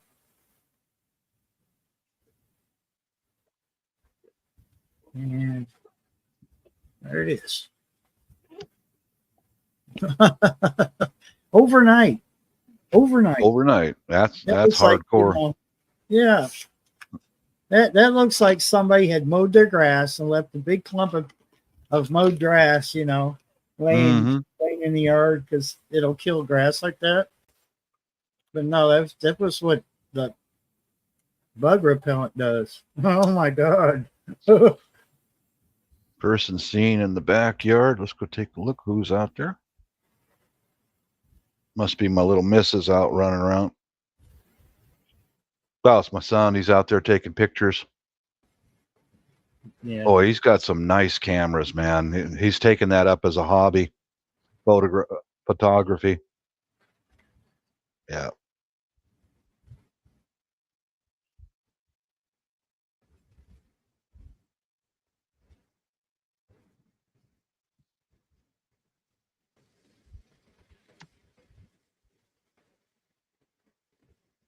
Just catching up on messages here. The comments.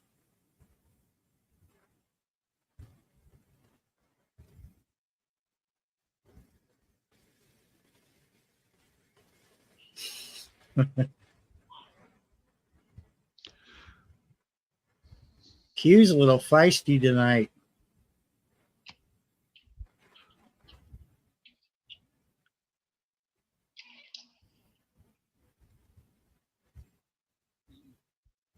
Yeah, I think it's been a while since Q's been down in the basement, hasn't it?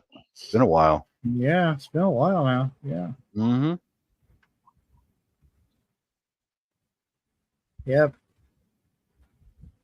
We're caught up there, kind of. Get short with her. That's a short joke. And funny too. If I could dodge a wrench, I could dodge a shoe. Yeah.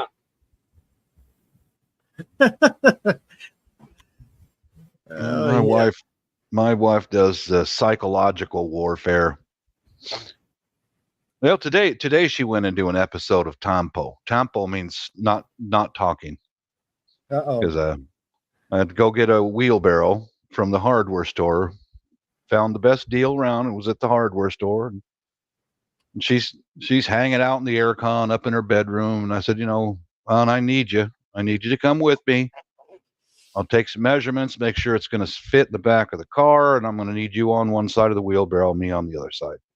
Oh, but can't it wait till later? I said, baby, you're going to be asleep. She said, okay, you go eat first, then we'll go. But she didn't like her rest interrupted, so she went Tampo for the rest of the day. Just There you go, Bob. You should know after all these years. You should have known. Oh, I do know, but it's like, no. I need this done. Well, I got you home, so you can just take the other side of the wheelbarrow. It was really slick, man. Went right up in the back of the car. Done deal. Brought her back home, and from then on, she was like, not talking to you. Oh, what she's waiting for is for me to wrap my arms around her and just hug her. That always cures the tempo, you know.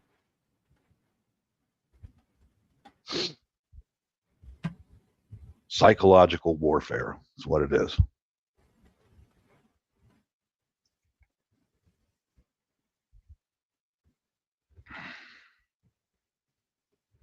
Oh my God, Q. Trust me, he has hands. It is what he does with them that causes suspicious. Suspicions. Yes. I don't want. I don't want to know. TMI. Yeah. What you do? Play checkers with them or something? TMI in capital letters in red. Yep.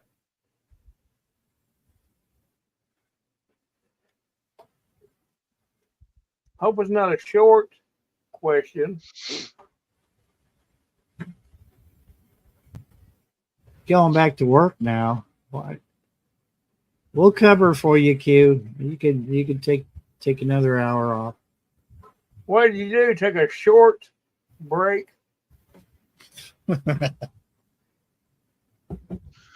Yep. I'm gonna bounce out of here, fellas. Thanks for having me up. All right, Bob. We'll catch you later. I'm gonna go catch you later, rubber ball. Go burn some weeds out in the gravel. You go burn some weeds. Go burn some weeds. Yep. All right, Cheech. Later, guys.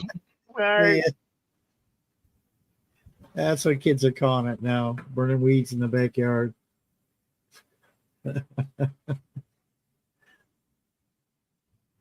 Oh, I was so disappointed, dude. I had that. I'm assuming it's a squash. It's supposed to be pumpkin, but it's a squash. And I went out there today, and it's nowhere to be found. And I was my zucchini I planted completely dried up, dude. Dried up. So it's gone. Yeah. Mine disappeared. Completely dried up. Just freaking broke my heart. There's another one, but it's not as stout as that one, and I was really hoping. There's a little bit of a green stem still left on it. Yeah. But it's not, I think it's done for. This daggone sun has killed it, boys. It's killing it. Yeah, my stuff's not, my plants aren't looking too good out there. Kept me worried. I'm getting my corn off, but it's, I got 32 ears off. Of course, I gave you some, and I gave you 6 or 8, and I ate 4 of them. Still got about 6 or 8 left.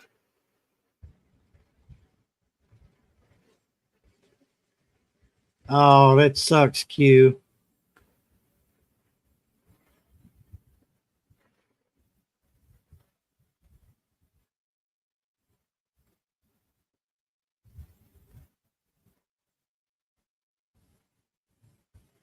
Less than 5 hours. Wow. I don't know. I might have to go to Dollar General, get a case of that stuff. Just kill some of these weeds around the house with it. Wow. We're putting that on our skin.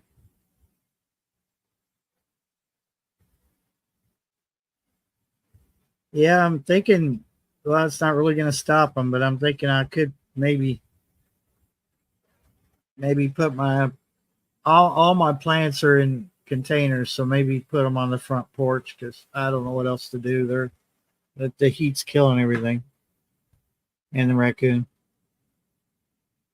Yeah, put DEET on children's skin too. Maybe that's why some of them act the way they do. Mm-hmm.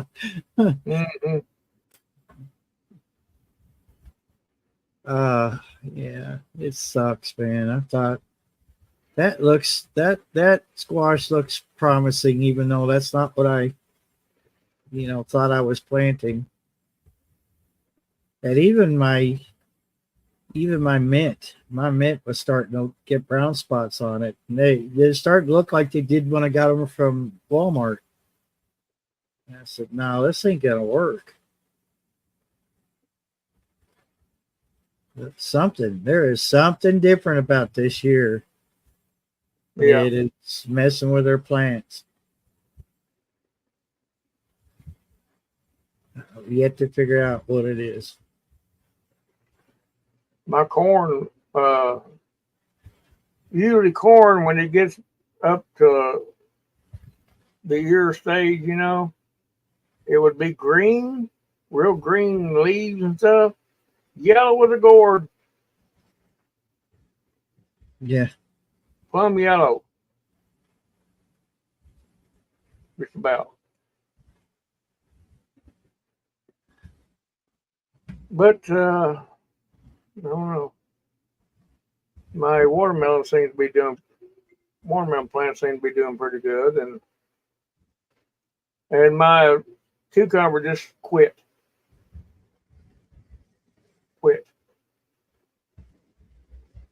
And, so I'm going to try this real quick. I'll step outside and, even though it's dark, add my phone to the panel here. Let me mute so we don't get feedback.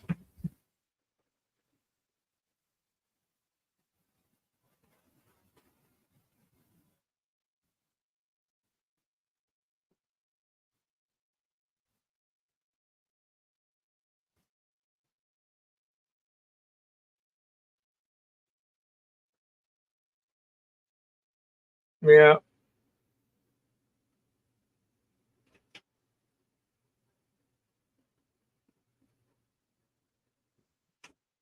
Bird's gonna go outside and that coon's gonna get him.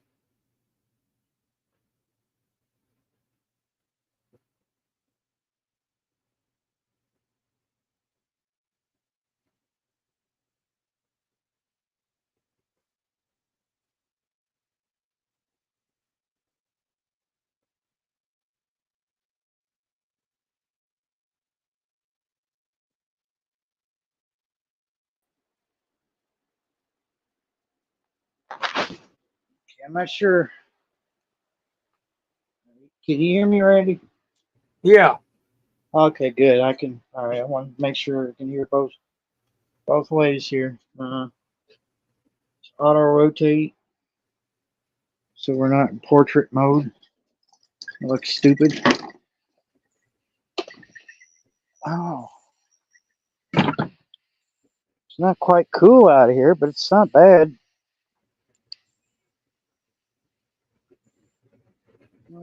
We're on the wrong camera too.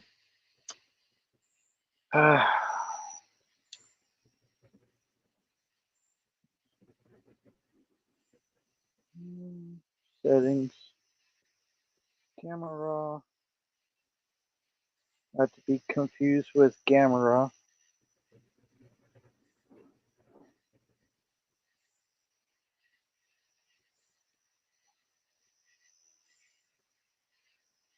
Yes, I hear you, Kitty. Good. Okay, so they're gonna make a liar out of me because they perked back up. Now, if the sun is not out, but I've got something eating leaves. Look at the discoloration. You see that? Yeah, my plant's doing that too. Okay. That is definitely pumpkin there. That is a cat. He's already grown. He's as big as he'll ever get. So, the big one's gone. I still have this one that started on its own. So, I don't know. He's perked up. I don't know. Oh, hi, kitty. These are the guardians of Catlandia. They're my secret service. No. Yeah, you just have to feed them kibble. Sunflowers looking pretty good. They're about, let's see, I'm 5'6", and they come to my chin, so I'm not doing too bad. They haven't drooped. That's one thing that gets me. They've not drooped. They weren't, looking like they were. No, I don't know about this one. It looks pretty pitiful, don't it? Yeah, it looks thick. Lost my pepper. And my tomatoes looking a little rough too. So let's see if I can get the flashlight in the right position here. Yeah, it's looking rough. So I'm gonna have to trim all this dead stuff off of here because that's robbing energy. With all these blossoms on here, they should have already started making tomato. We do have some right there, so that's promising. Yeah, Chinese lights that run at 50 hertz, so you get lines in the video. Here in America, we run 60 hertz because we're badass like that. Oh, here we go. Nice. That looks promising. Let's see if I can get better. Yeah, there we go. Yeah, so that's brown stuff needs to come off of there. I don't know why it's asking me to leave the site. I don't want to leave.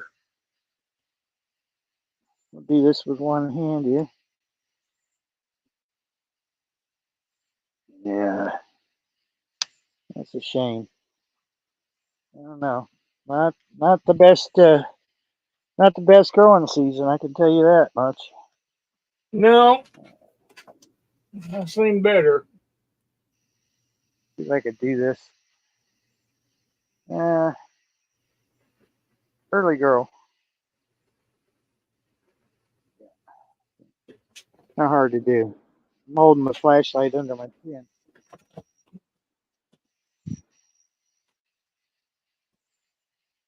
I don't hear any coyotes. I don't hear any fox. Just crickets and cats.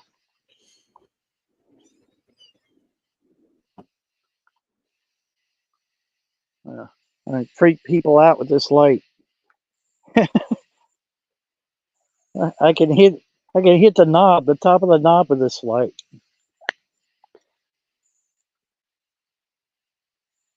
Oh, it won't show up. There we go. Way up there. Okay, I'm done being silly. Yeah. Strawberries are gonna have to come out of that container. I like it. I like it's restricting them. But we got blossoms. So. And of course, blackberries. I have no shortage of blackberries. That's for damn sure. The whole backyard. Yes, yes. Do you have something you'd like to add? Oh, really? Oh, yeah. I think that's the same thing you said when Randy came over. Yeah. Was rant. So here's the mint. You see, it's getting a brown on it where it was in the house. I damn near lost a little one. I don't know. Doesn't look good. Anyway. Yeah. Mother Nature is struggling. Let's see. I'm back in the house. How do I don't want to end the stream. Well, we'll just find out what happens when I get in here. Oh, don't you yell at me. You yelling at me for? Huh? Well, I just kicked myself.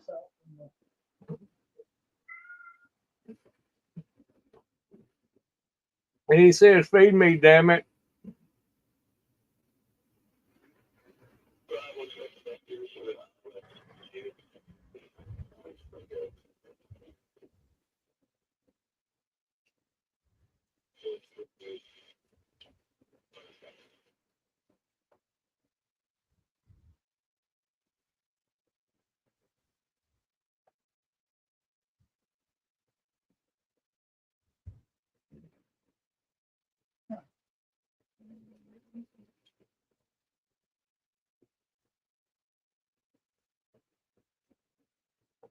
Well, I don't know why the mobile app is not giving me a option to leave the studio, but I'll just kick myself from there.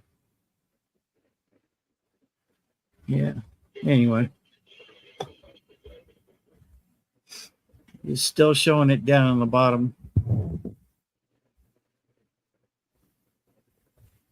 Oh, I just wanted to show you the blackberries. It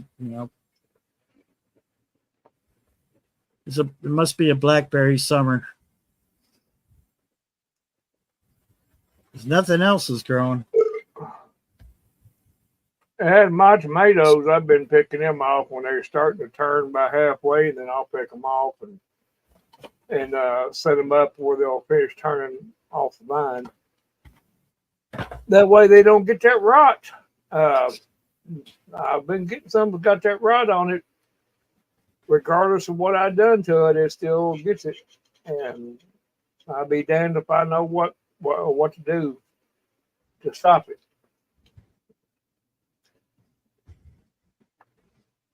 They don't want us to be self-sufficient. That's what it boils down to. And I don't care what kind of videos is out there, whatever people say, put this on that. No. It ain't working. It's the soul and it's the daggone environment. Because I can remember when tomatoes did not do that. And it ain't been that long ago. Hey, Tip and G. Bob was in here, Bob 942, but he left about 5 minutes ago. So welcome in. You got some really interesting videos out there on your channel.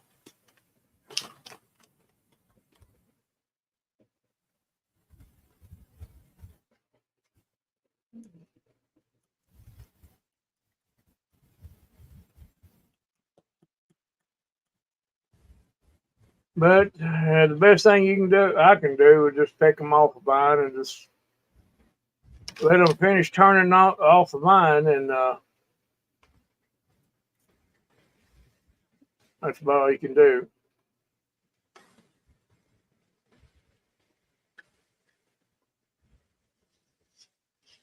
I've added calcium and done everything in the world to it. And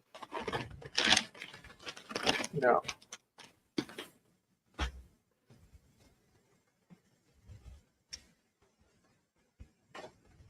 It ain't been maybe, well, last year when I had that garden back there in the back, those tomato plants didn't have them on it. Any of them. So, and I can also remember when I had it right here where I got this and that now, at least 3 years ago, I can remember that. Hey, y'all. I didn't have it in there. So that tells me that it's an environmental thing. It's not the ground. We got started talking about that, about the UV and all that kind of stuff in the chat. I think somebody led me under temptation to start spewing about that in the chat. I'm not sure. What am I man spreading? Is that bothering you? Oh. Let me fix it for you, Carol. There we go. Now I'm not man spreading. Sir, close your legs. I closed them. It's that curl. Y'all gotta understand why men have to sit like that. I mean, come on. We ain't got to, you know. Why don't they just keep their legs closed and like keep their legs crossed and all that kind of stuff like we do? Well, there's, you know, that's where we keep our extra parts. It's not easy to, you know, to do that like y'all do. It's just the way we're designed.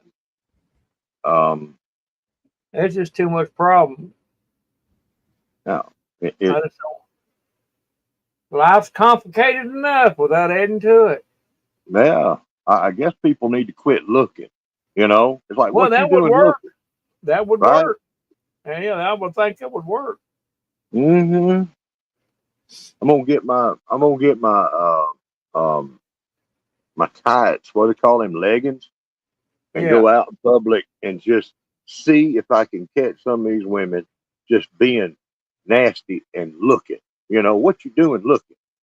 Like all these videos I see out there. Oh, yeah. Women innocently dressing up in form-fitting clothing and then going out in public, and especially in workout facilities, and then becoming upset with all the creepy men ogling them with when they've got their posteriors, you know, right in their faces, you know. Yeah, that's what I can't get that. Yeah. It's like, hey, you're not allowed to look at me. Well, why not? You know, I'm rich.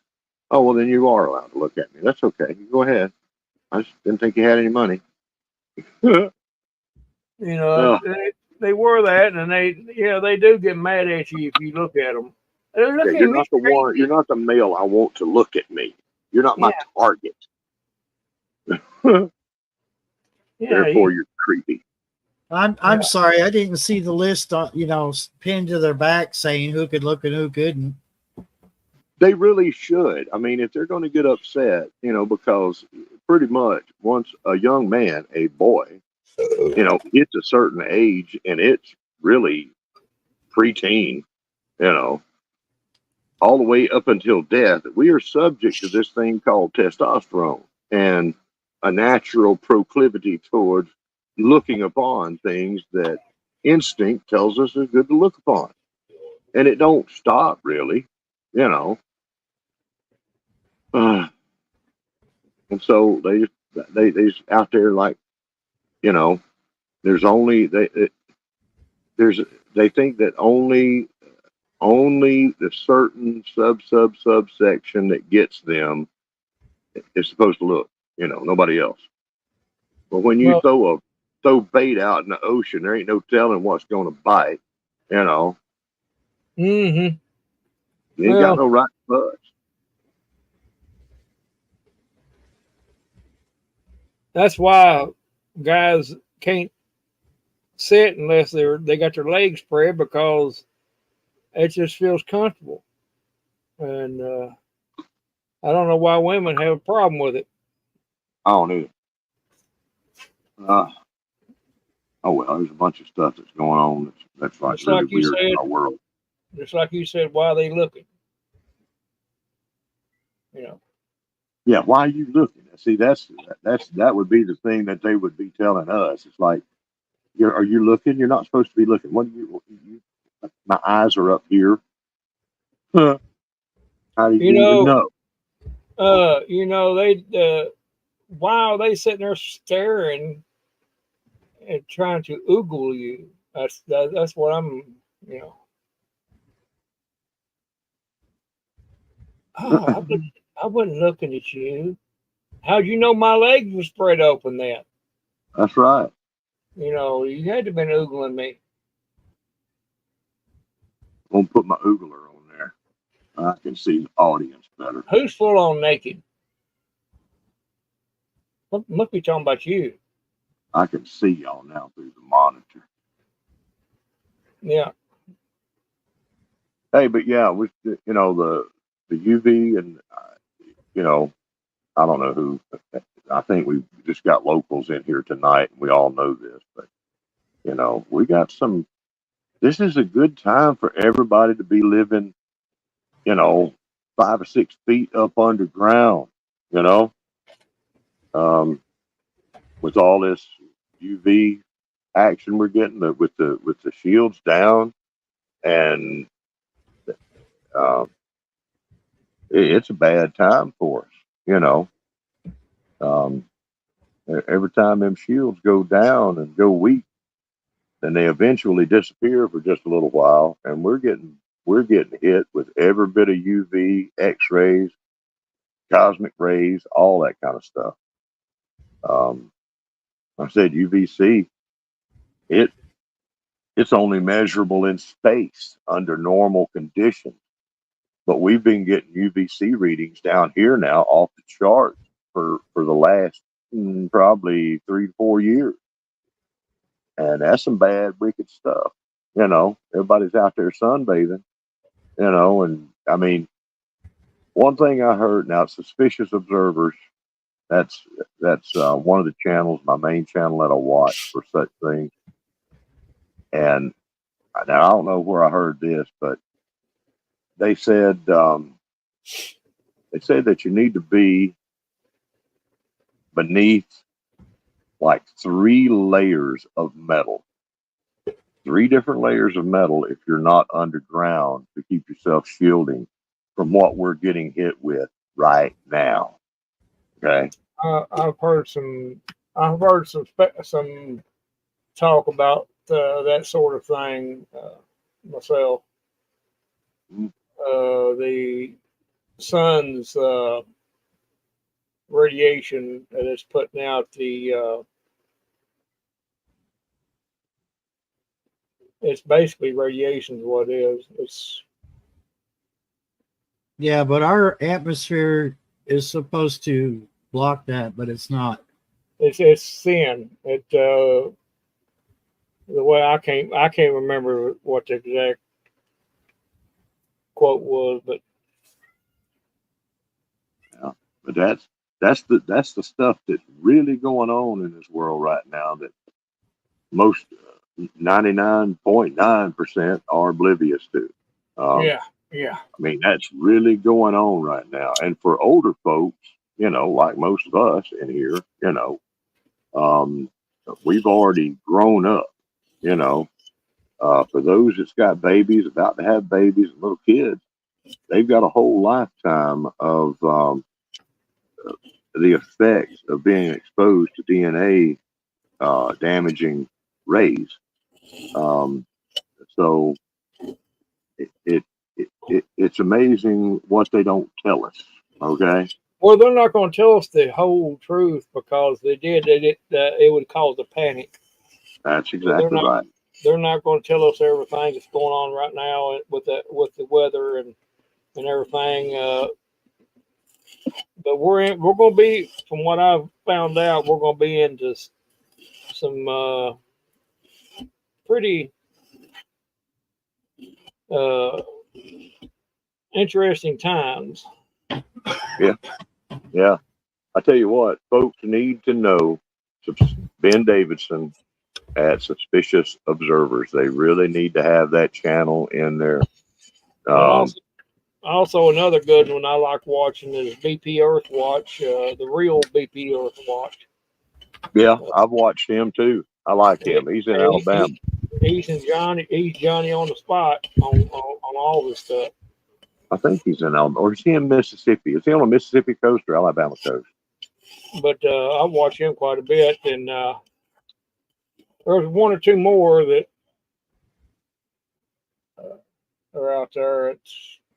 There's MBB.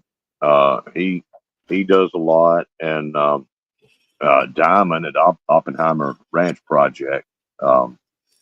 I used to like watching him a lot, but he's very knowledgeable. A lot of people out there, you know, sounding the alarms for this kind of stuff, and people don't pay attention. No, they can't. They're too busy with other things. Yeah, here comes trouble now. Trouble from the north. Just coming in here. Hey, Pastor McClady. Yeah, she's probably going to talk about food or something to make me hungry. And y'all, I got a belly full of chicken. I don't need to be hungry again. And yeah. My blackberries are gone, and I can't go pick none. They just naughty little old dried up things now. What the heck? Too late to make a cobbler, and I ain't got no ice cream. Yeah, I don't either. I finished that up today. It was so hot. It was so freaking hot. I said I gotta cool down somehow. Man, I sat in here suffering today. It was hot. It was hot. Ain't gonna lie. Felt like a goldfish out of water.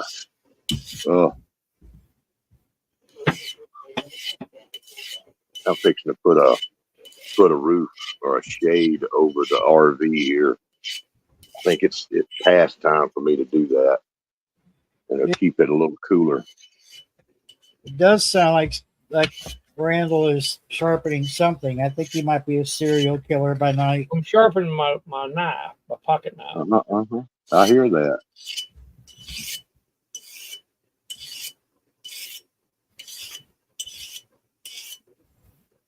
I like keeping it sharp. You never know when you want. Yeah. What kind of knife you got? A foldable pocket knife. It's not a pocket knife, but it's one of them that's got the clip on it. That you kind of stick it over your pocket. You know, it's not a brand name or anything. It's just I've had it for years. It was my old EMS knife.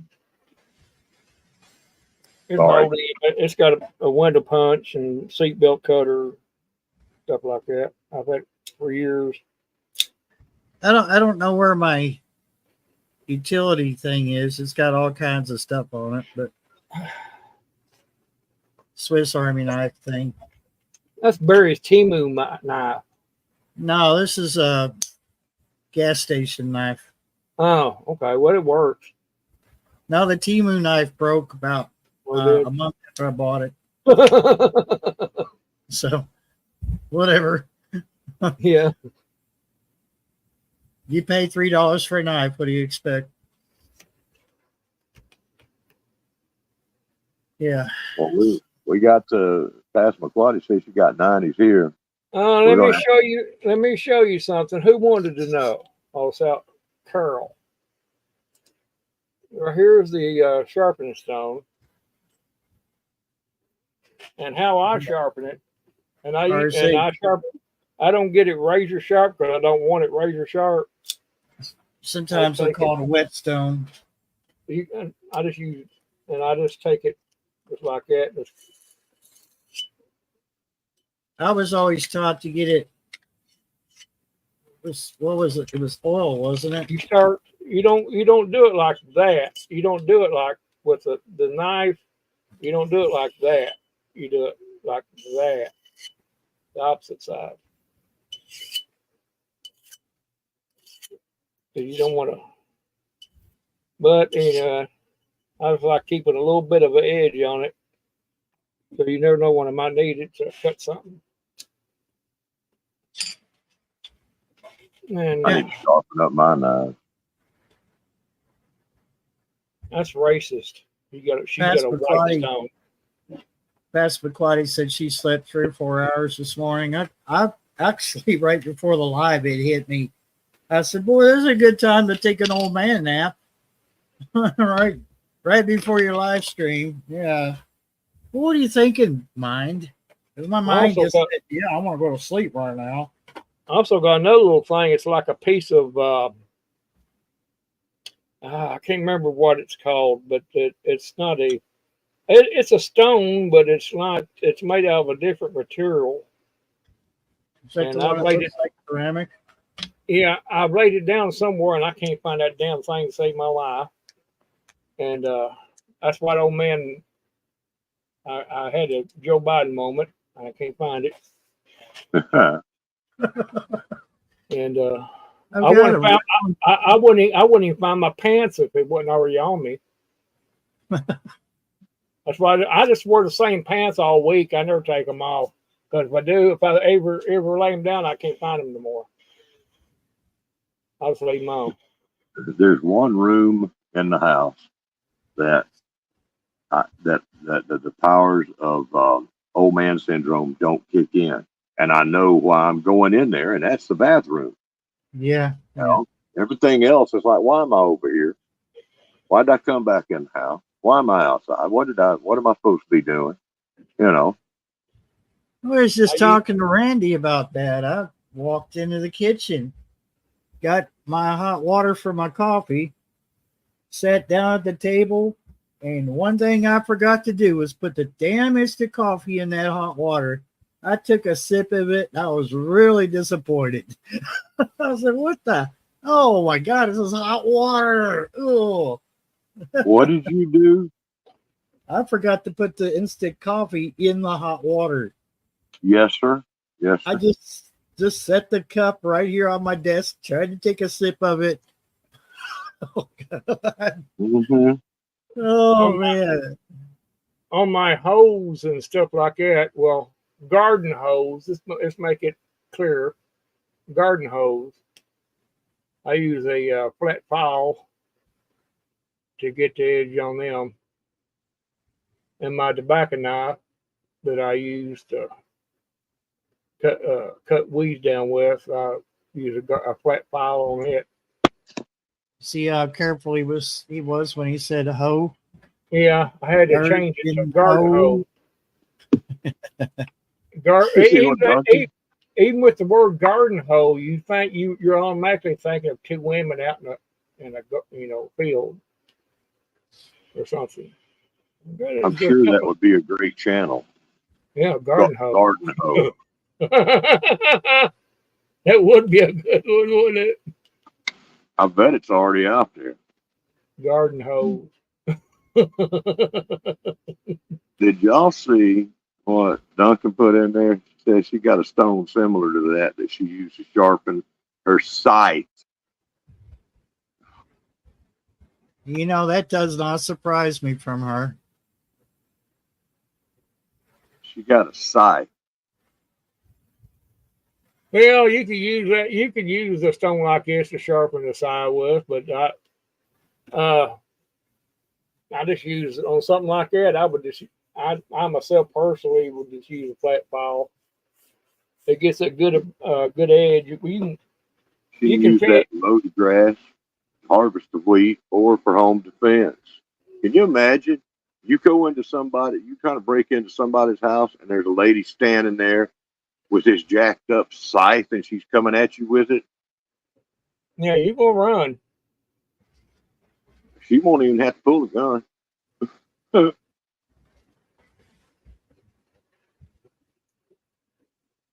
Yeah, I take this little emery file rock right here, and I'll touch it up after I've used my file on it.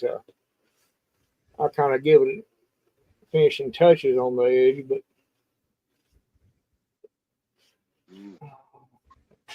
there's so many different ways to do it. I am going to jump down off of here once again. I ain't going to come back.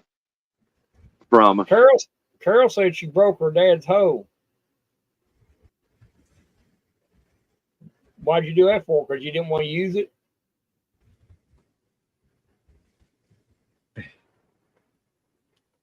I've done that before. So Carol's saying Robert gave me the idea to film it with time lapse. Yeah. That would be awesome. Spray it on there in the morning, get you set up, right? And make sure you got a shade, some kind of whatever you mount your camera to, or phone. Make sure you build a little shade over it so that keeps the sun off of it. And that ought to work real good for you. My phone has time lapse on it. Most of them do. Because you can spray it on there, and then, hey, let's see how long it takes to kill this stuff out, right? Yeah. In the hot sun and everything. That's the key. All the instructions for everything normally says apply this on a hot day, and if you whatever you spray it with, you spray it there in the morning, just after the dew's gone. You know, that sun will work wonders, and everything looks dead.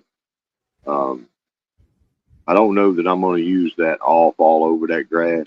I need to do some more research, but I mean, I honestly don't want nothing growing there, so it ain't going to matter. I have thought about making some stone or concrete pavers to go all up and down the driveway, and letting moss grow inside the cracks. I've thought about that, but it would be filled up with different stuff in the cracks for the moss to live. So I ain't really worried about it. You know, I'm wondering that too, Duncan. That's my big thing, right? I wonder if it'll kill poison ivy. I'm gonna do some testing on that, but I ain't gonna make video on it. Carol, maybe you got some poison ivy down there you can test it on. I want to see what you got going there. You know, that'll be fun.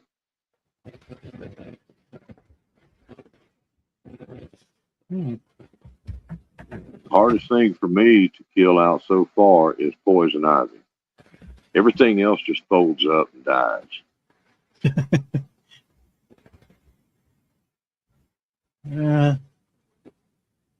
So far the UV is taking care of everything around here. Yeah. Hey, I was looking at yesterday. I was sitting in my yard, sitting there, and I kept on watching them leaves fall from the trees. And that's something I've never seen up here. Oh, dude, I noticed that across the road here. In July, the leaves coming off the damn trees. No, I've never seen that here. I've never seen it. And they're just as brown when they're coming off the tree, just as brown. Just like fall. I'll film some of that tomorrow. That tall tree, that brick house across the road from me, neighbor. Yeah. That tall tree right there, it's got yellow leaves on it, and they're falling off. Yeah, these are yellow leaves. I said brown, but I meant yellow. But they're just falling off. Just like fall year. I never seen it as long as I've lived around in here in this valley. I've never seen it this time in July. I guarantee you, it's all that extra goody stuff we're getting from space. Hey. Yeah, stuff they're spraying up in the air. Yeah, that's exactly what it is. I know it. Well, maybe the same principle. They're spraying us in the early morning hours and waiting for that good UV to come down and hit. I say if it keeps this up, I'd say by September, most of the damn leaves will be off the tree. It'd be a good idea too if you got buddies that own some big corporation that's making seeds that are tolerant to such toxins in the soil. You know, it'd be good if you could share the profit from that. You know, this world's so dirty. And I've not seen the first honeybee yet. You know what? I ain't seen a whole lot around here. I've not seen any here in the yard. I saw some lightning bugs. I got lightning bugs out here. Oh yeah, we got all kinds of them things. But no, I have seen honeybees, but there ain't nothing blooming right now. I've seen honeybees here. Usually the clover. I got my yard's a clover yard, and mostly, and usually by this time I'd usually see honeybees hitting it. But no. Yeah. But they may pick up after a while later on, but right now they're not doing it. But I'm gonna jump down. I'm about to run this battery down, so I got to go, y'all. All right. Well, good speaking to you. Y'all entertain me some more. I'll hang out. Do our best. All right, thanks for coming up again. Y'all be good. All right.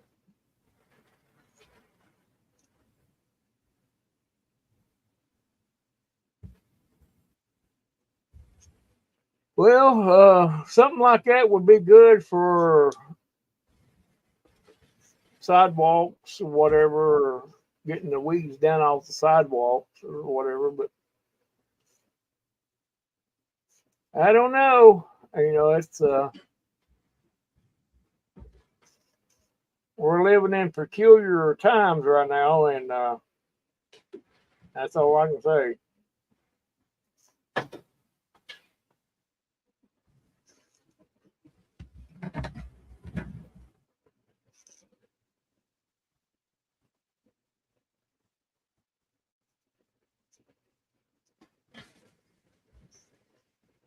Yeah, I don't doubt that one bit. And with the carbon level, that's probably one of the reasons.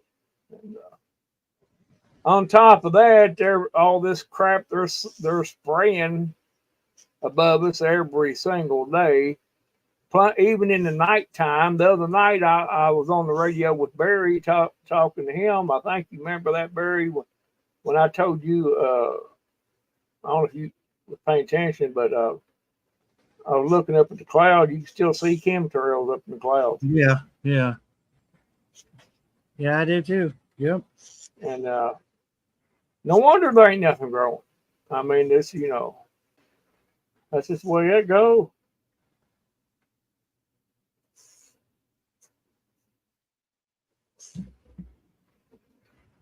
So at this point, I think the people who are doing better at growing things probably have either indoor gardens or they've got greenhouses, because it seems like it's out in the open. Yeah, that's the only ones that's getting any good gardens is ones that got the greenhouses and stuff. I can guarantee you that if they got an outside garden open, they're having the same problems. Yeah. And that's just natural. We're just I wish she had time to come back, but where to begin? Homestead Janice. She has a pretty good sized greenhouse, and I may shoot her a message tomorrow and see how things are growing over there, and if she's got the same story, even with a greenhouse, and that might raise some suspicion, I think. Well, the only thing that I would think you can't grow in a greenhouse is corn. Yeah. I guess you could if you had a big enough greenhouse, but everything else you can grow in it. But I don't know. I would think you would still have the same problem. Maybe it is not as bad. Maybe not as bad, but I don't know. Oh no. She's just had the worst luck with the greenhouses. I know she tries so hard to keep them going. Well, that's the one setback to a greenhouse, unfortunately, is storms will take them out. And no matter how you got them fixed. Well, let's see. Last year, they had just got done recovering it, and a critter got into one side of it. Yeah. The hoop greenhouse. So, man, I don't know. The only way you could actually have a good sturdy greenhouse is to make it out of glass. Most of it out of glass.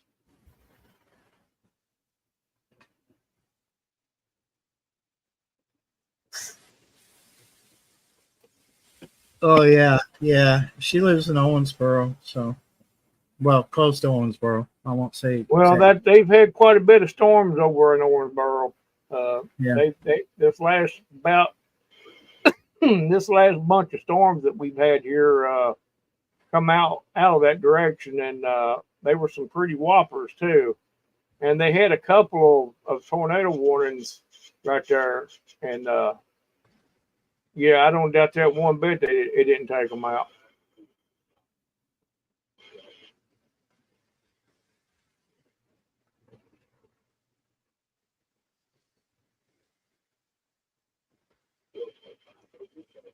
I don't know. This person's got to do the best they do if they want to put a greenhouse up. It would be nice. I thought about doing it, but at the same time, I was kind of looking at the pros and cons of it, and I just think it'd be way too much. If I put one up, it wouldn't be a very big one. It would probably be something just big enough to get my plant started good, and then let it be attached, But I can't afford to build a big greenhouse like that and have a storm or a big windstorm come by and just destroy it. Put it up in one of them wood and up in that upside that knob. It'd be laying up there. That would be really heart wrenching.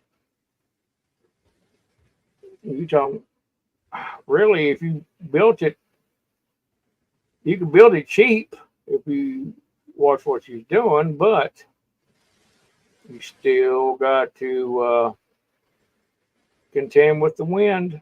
I mean, that's going to be the issue unless you lived in a holler, like in a valley, where the hills are protecting you pretty much.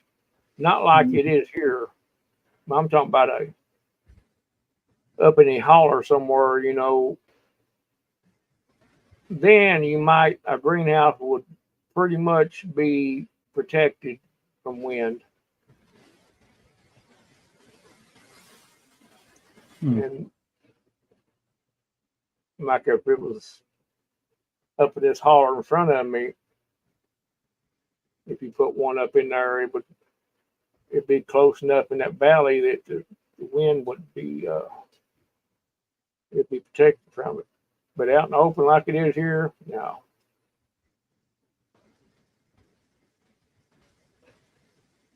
I've been thinking about building one just big enough to put my starters in and get them started and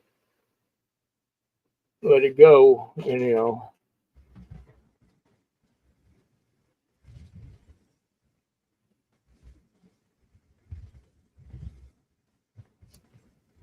yeah, there are several different ways you can build them. I mean, it depends on how much money you want to spend on one. You can make it out of a wood frame or metal frame or PVC pipe or however, but it's still going to be susceptible to wind.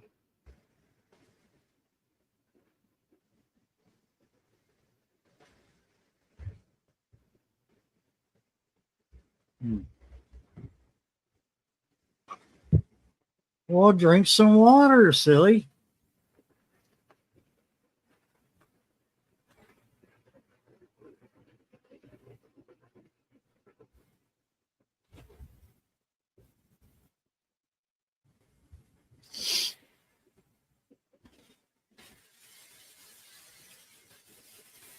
Yeah, I like to have about 5 acres just to grow on, but yeah. I agree.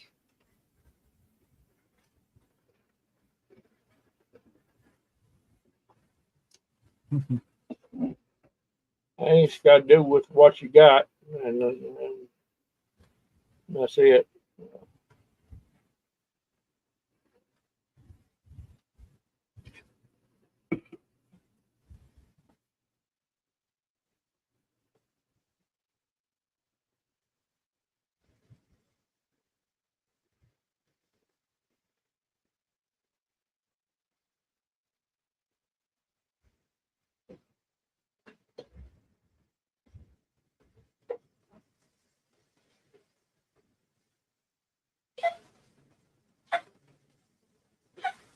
Well, get you something to drink there, cat. Never understood a cat sit there trying to cough up a hairball, and you think they'd take a drink of water would help. Yeah, they just like coughing it up, I guess. I don't know.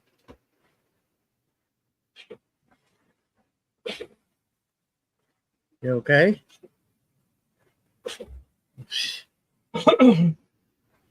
Well, I've been getting some, tomatoes off my plants and stuff, but like I said, I've having to everyone you'll get a few on the vine that's completely ripe and they're okay. But it'll be the next one and the next plant will be rotten in the bottom. And so on and so forth. So what I've been doing is picking them off when they're about half ripe and letting them finish turning. But my cucumbers are completely gone. They just completely quit. And I'm just, and I ain't the only one that had that problem. Some other people I talked to today was telling me that they had the same problem with their cucumbers. They just stopped. And I can remember 2 years ago that it kept you busy getting them off. But I don't know. And a lot of it's got to do with the seed. That's where some of it is at. Your tomato seeds are no good no more. You're playing Russian roulette with the seeds. My corn, one corner of the corn patch is smaller than the rest. And they were all planted basically within a day apart of each other.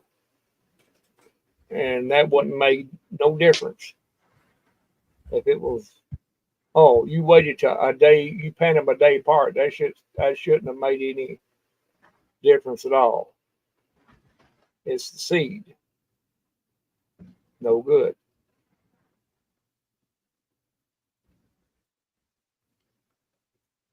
And it's just gonna, and I talked to a guy, he plants turnip plant seeds every year. He said he went to Southern States 2 years straight in a row, and his turnip seeds he got, they produced the leaf, but no turnip. Wow. Yeah. Is that the one right up the road? Mm-hmm, Bobby. Yeah. Automatics. And he said he thought the first time, well, maybe I didn't get the right one. But when he got the right seed, when he thought he got the right type of seed, it done the same thing. It's a seed. Unless you get some good heirloom seeds, then you'll be okay. In which I need to do that. I need to get some good heirloom seeds. And just, I think in the long run, that would be my best money saver. And, save the seeds and keep on going with it. Perhaps we should just go up there, close to New Zealand and hit up that seed vault. Yeah. The end of the world seed vault up there. They got a little bit of everything. Even stuff that'd make you some money, even though it's not legal. Yeah. Well, that's the way things are right now. And it's different than it was 20 years ago. And that's a fact. That ain't speculation or hyperbole. That's just fact.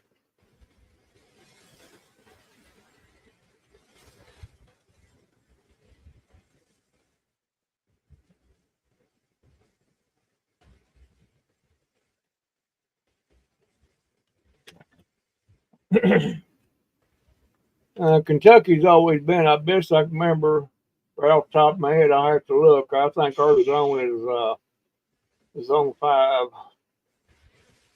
Yeah, we were 6A and 6B and 7A in 2012, and now as of 2023, updated data puts Kentucky at zone 6B, 7A, and 6B, Okay. 7A, and 7B.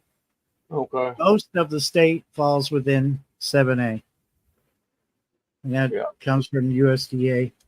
Yeah, I've been a while, and I thought I don't know where I got to 5 at, but Well, we might have been 8 years ago. yeah. I could see being like 5 and 6, but now we're mostly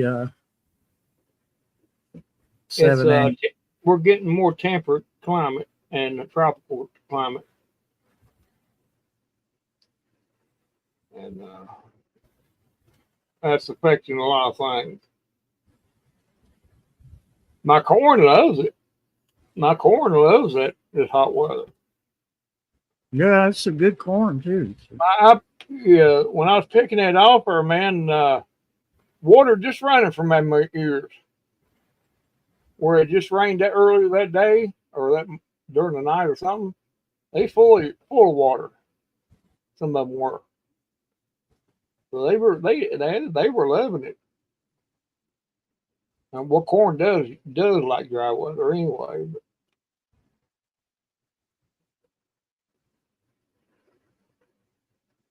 yeah, we're about in the 5, 6B. We're in a 6B.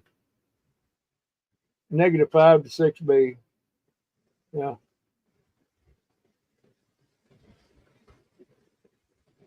Where's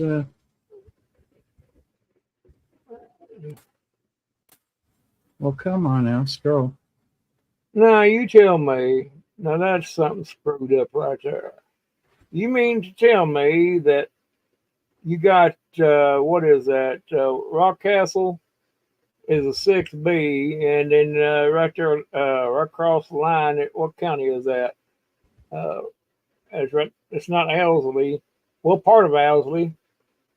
In Clay County, it's a wherever the gray is. No, that's screwed up. Well, that's part of Daniel Boone Forest, though. Right there, the gray, and they're saying that's 6A. So the Daniel Boone Forest offers a cover. The temperature, like it says here, is going to be colder because there's more cover. There's more vegetation. Yeah. Same with up here around Shelby on up to Trimble and Boone, because all that is all forest. And then you got over here around Carter, Elliott, that's forest too. And then down here, they're practically Missouri, and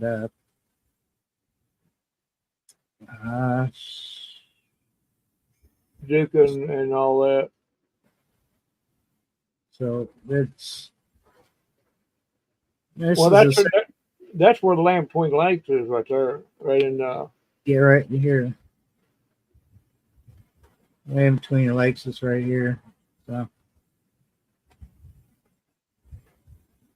we almost didn't get this section here.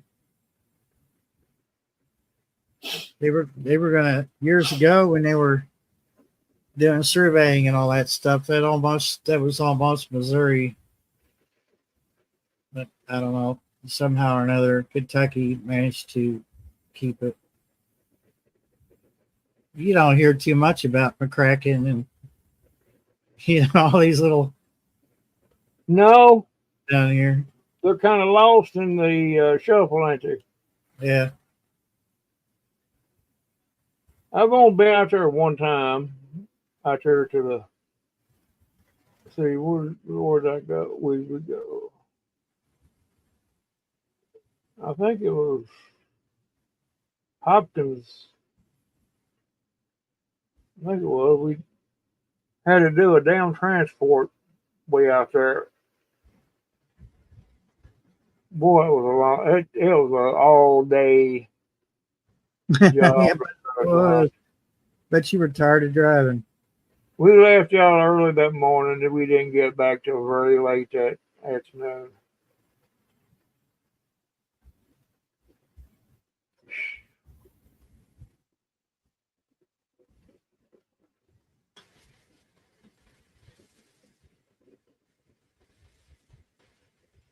Muhlenberg County.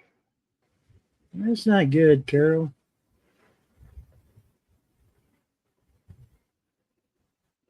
It's not good at all.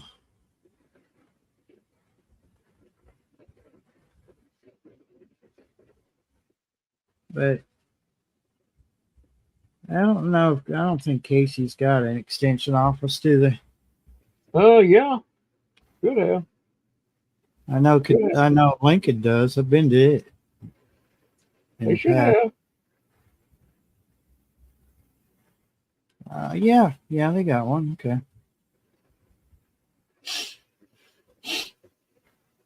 Casey County Extension Office.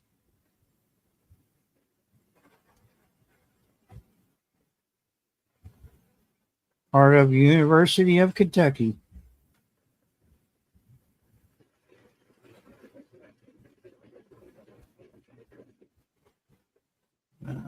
4-H, agricultural, natural resources, family, consumer sciences, nutrition, community, and economic development.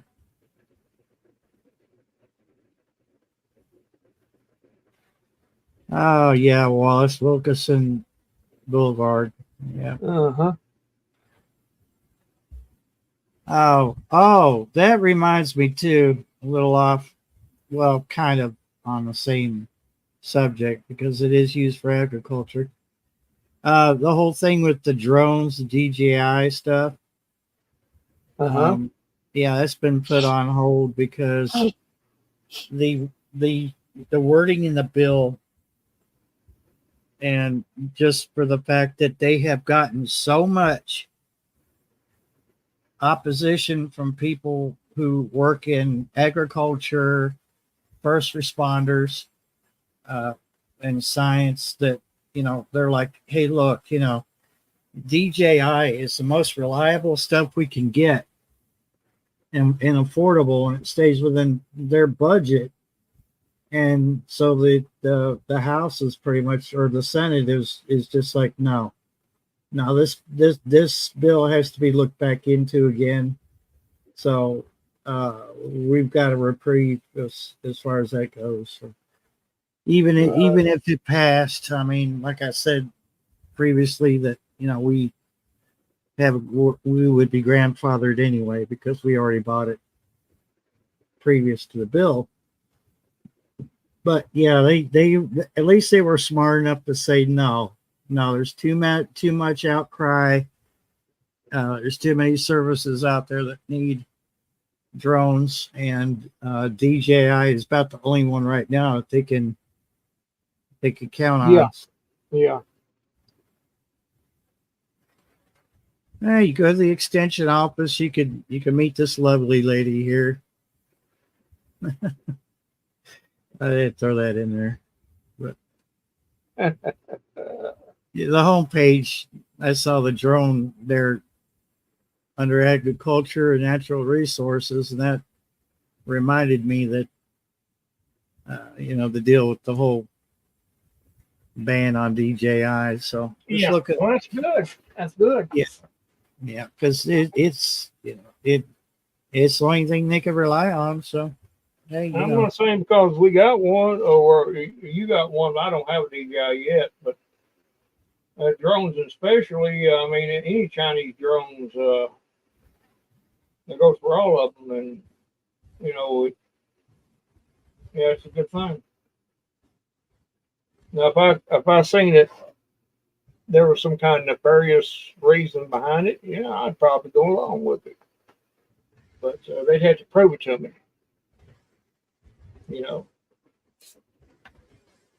But yeah, that's good.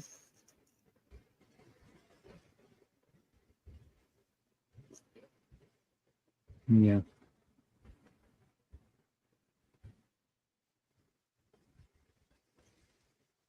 Wait, who's yeah, I'm messing there.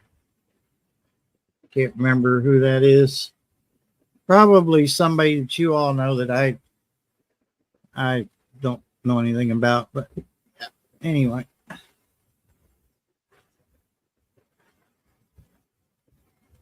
Yeah, spy routers and modems and cell phones and tablets and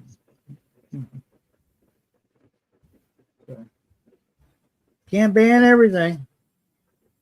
Well, if they're going to do that, then they should just do the same thing with the security cameras and all this other stuff that come from China, and just be done with it. And try to make our own, which that ain't going to happen. No. And then even if we did make our own, you'd be so high you couldn't afford it. Oh, you know what? No. I can make our own. Well, it's not internet, but intranet. I can make our own. We'd have our own website. We'd have our own connection, but it would be restricted to this valley.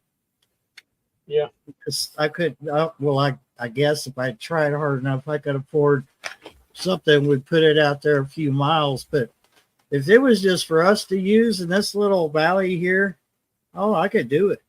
And all you need it runs off an antenna. Yeah, and it would be legal. There would be nothing nobody could do about it. Mm-hmm. Oh, it's been done. It's being done all over America because people are getting sick and tired of sharing their personal data and worrying about their personal data being spread out there or sold and all that stuff. They're making their own internet. It's amazing, really. Yeah, it is. You got people out there making their own cellular phone networks. Mm-hmm. And they just all go in together and they have a treasurer, and the treasurer puts the money back into, keeping the equipment running. And they don't pay high fluting dollars for their internet and their phone and all that. Yeah. That's the funny part about it. I'm not that tech savvy, but I probably, if I studied it for a month, I probably could put up a network for cellular, but I definitely could put up a private internet. That's not hard at all to do.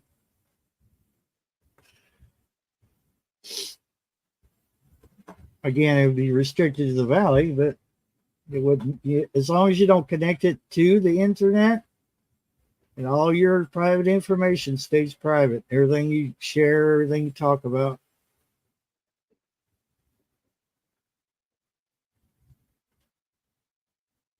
Jumbo Reese's.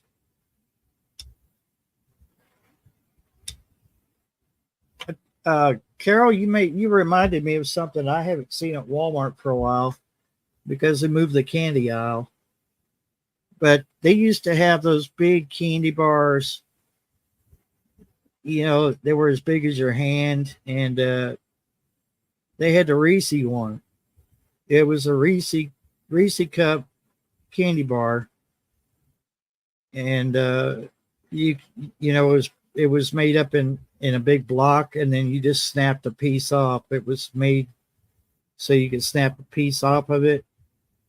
And since they moved all the candy around, moved the candy aisle, I haven't seen those candy bars. But I've seen all the designer ones, like the ones that got cayenne peppers in it and stuff like that. Yeah, they put them on the shelf, but I don't know. That could be up to Reese. Maybe they quit making it. It's a conspiracy.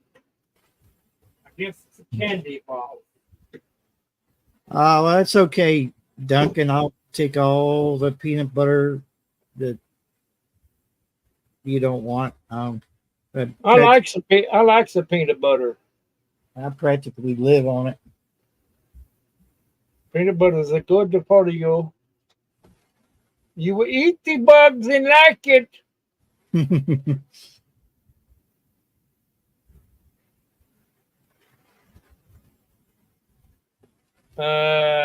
Peanut butter good. They're good for you. It's good when you buy it. Well, it's good when your sugar bottom's out too. Uh-huh. It and orange juice. Yep. Two of the best things you can give somebody is their sugar's bottom out. To get them back up, and if they've had a sugar glucose attack, where it's, it's just bottom plumb out, and they just sitting there about. I mean, they're lifeless and just barely coherent. You give them that, and it ain't 5 minutes till they're up.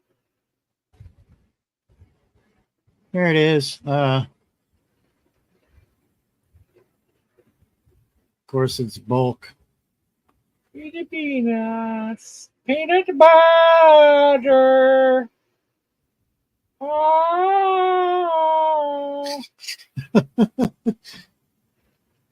That's what I used to buy. I used to buy those, but you would think they would last forever, but nah, not so much. Not when you're a hog and just eating it all day. C buying options. Oh God, if they have a C buying option, that means they're $69 for a display. For a resale. Oh Lord. You wanted to look at it. Woo, $70. My God. Wow.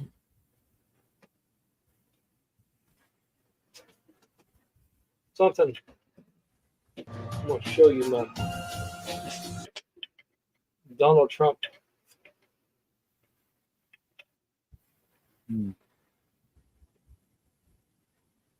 Oh boy. Just let me not go down that rabbit hole. Oh. My Donald Trump salt and pepper shaker holder. It's awesome. I've had that for about, well, let's see, about 8 years now. Oh, That's awesome. I like that. Donald Trump salt and pepper shaker. Oh, it was a Prime Days. Oh no, really? Yeah, it was for Team U and all those. Ah, dude. Wait a minute. They were trying to copy Amazon's Prime Days, and July the 14th. I think it started today. That's what I'm thinking, because it's already 12:30 here.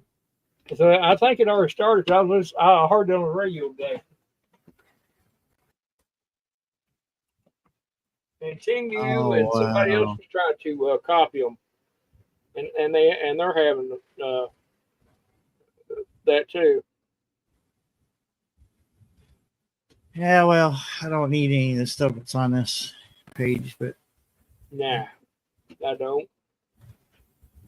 I need stuff that'll keep me alive when things go sideways. Some peanut butter.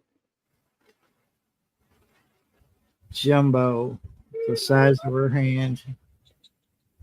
Mm.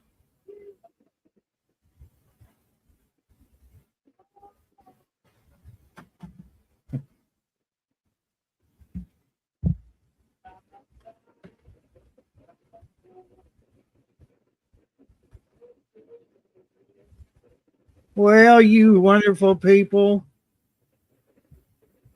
We've been live 3 hours. I think I'm going to cut it loose, but you guys are awesome as always. And I want to thank Homestead Aquarius and the Kentucky Goblin for coming up here, and Bob. And we've had a pretty good time. We talked about some important stuff, and we talked about some nonsense. So I call that a successful Sunday chat. Yeah, it was okay. We learned a lot of stuff and talked about stuff, and it didn't get too nasty.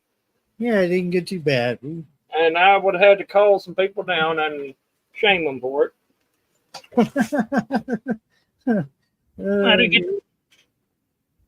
But yeah, it's been all right. All right, everybody. Passamaquoddy, Guarding Warrior Q, South Florida Sunshine, Homestead Aquarius, Bob942, Tippy. She's a new one. Thank you for coming in. I am sub to you. Duncan 1900 Homestead. Let's see. There's a whole bunch of you all just come in here, and you all rock. So I'm glad you got. Y'all have a good. I'm glad you got to see me. Yeah, I'm glad y'all got to see Randall tonight. Yeah, so, it's been a keep your heads on swivel.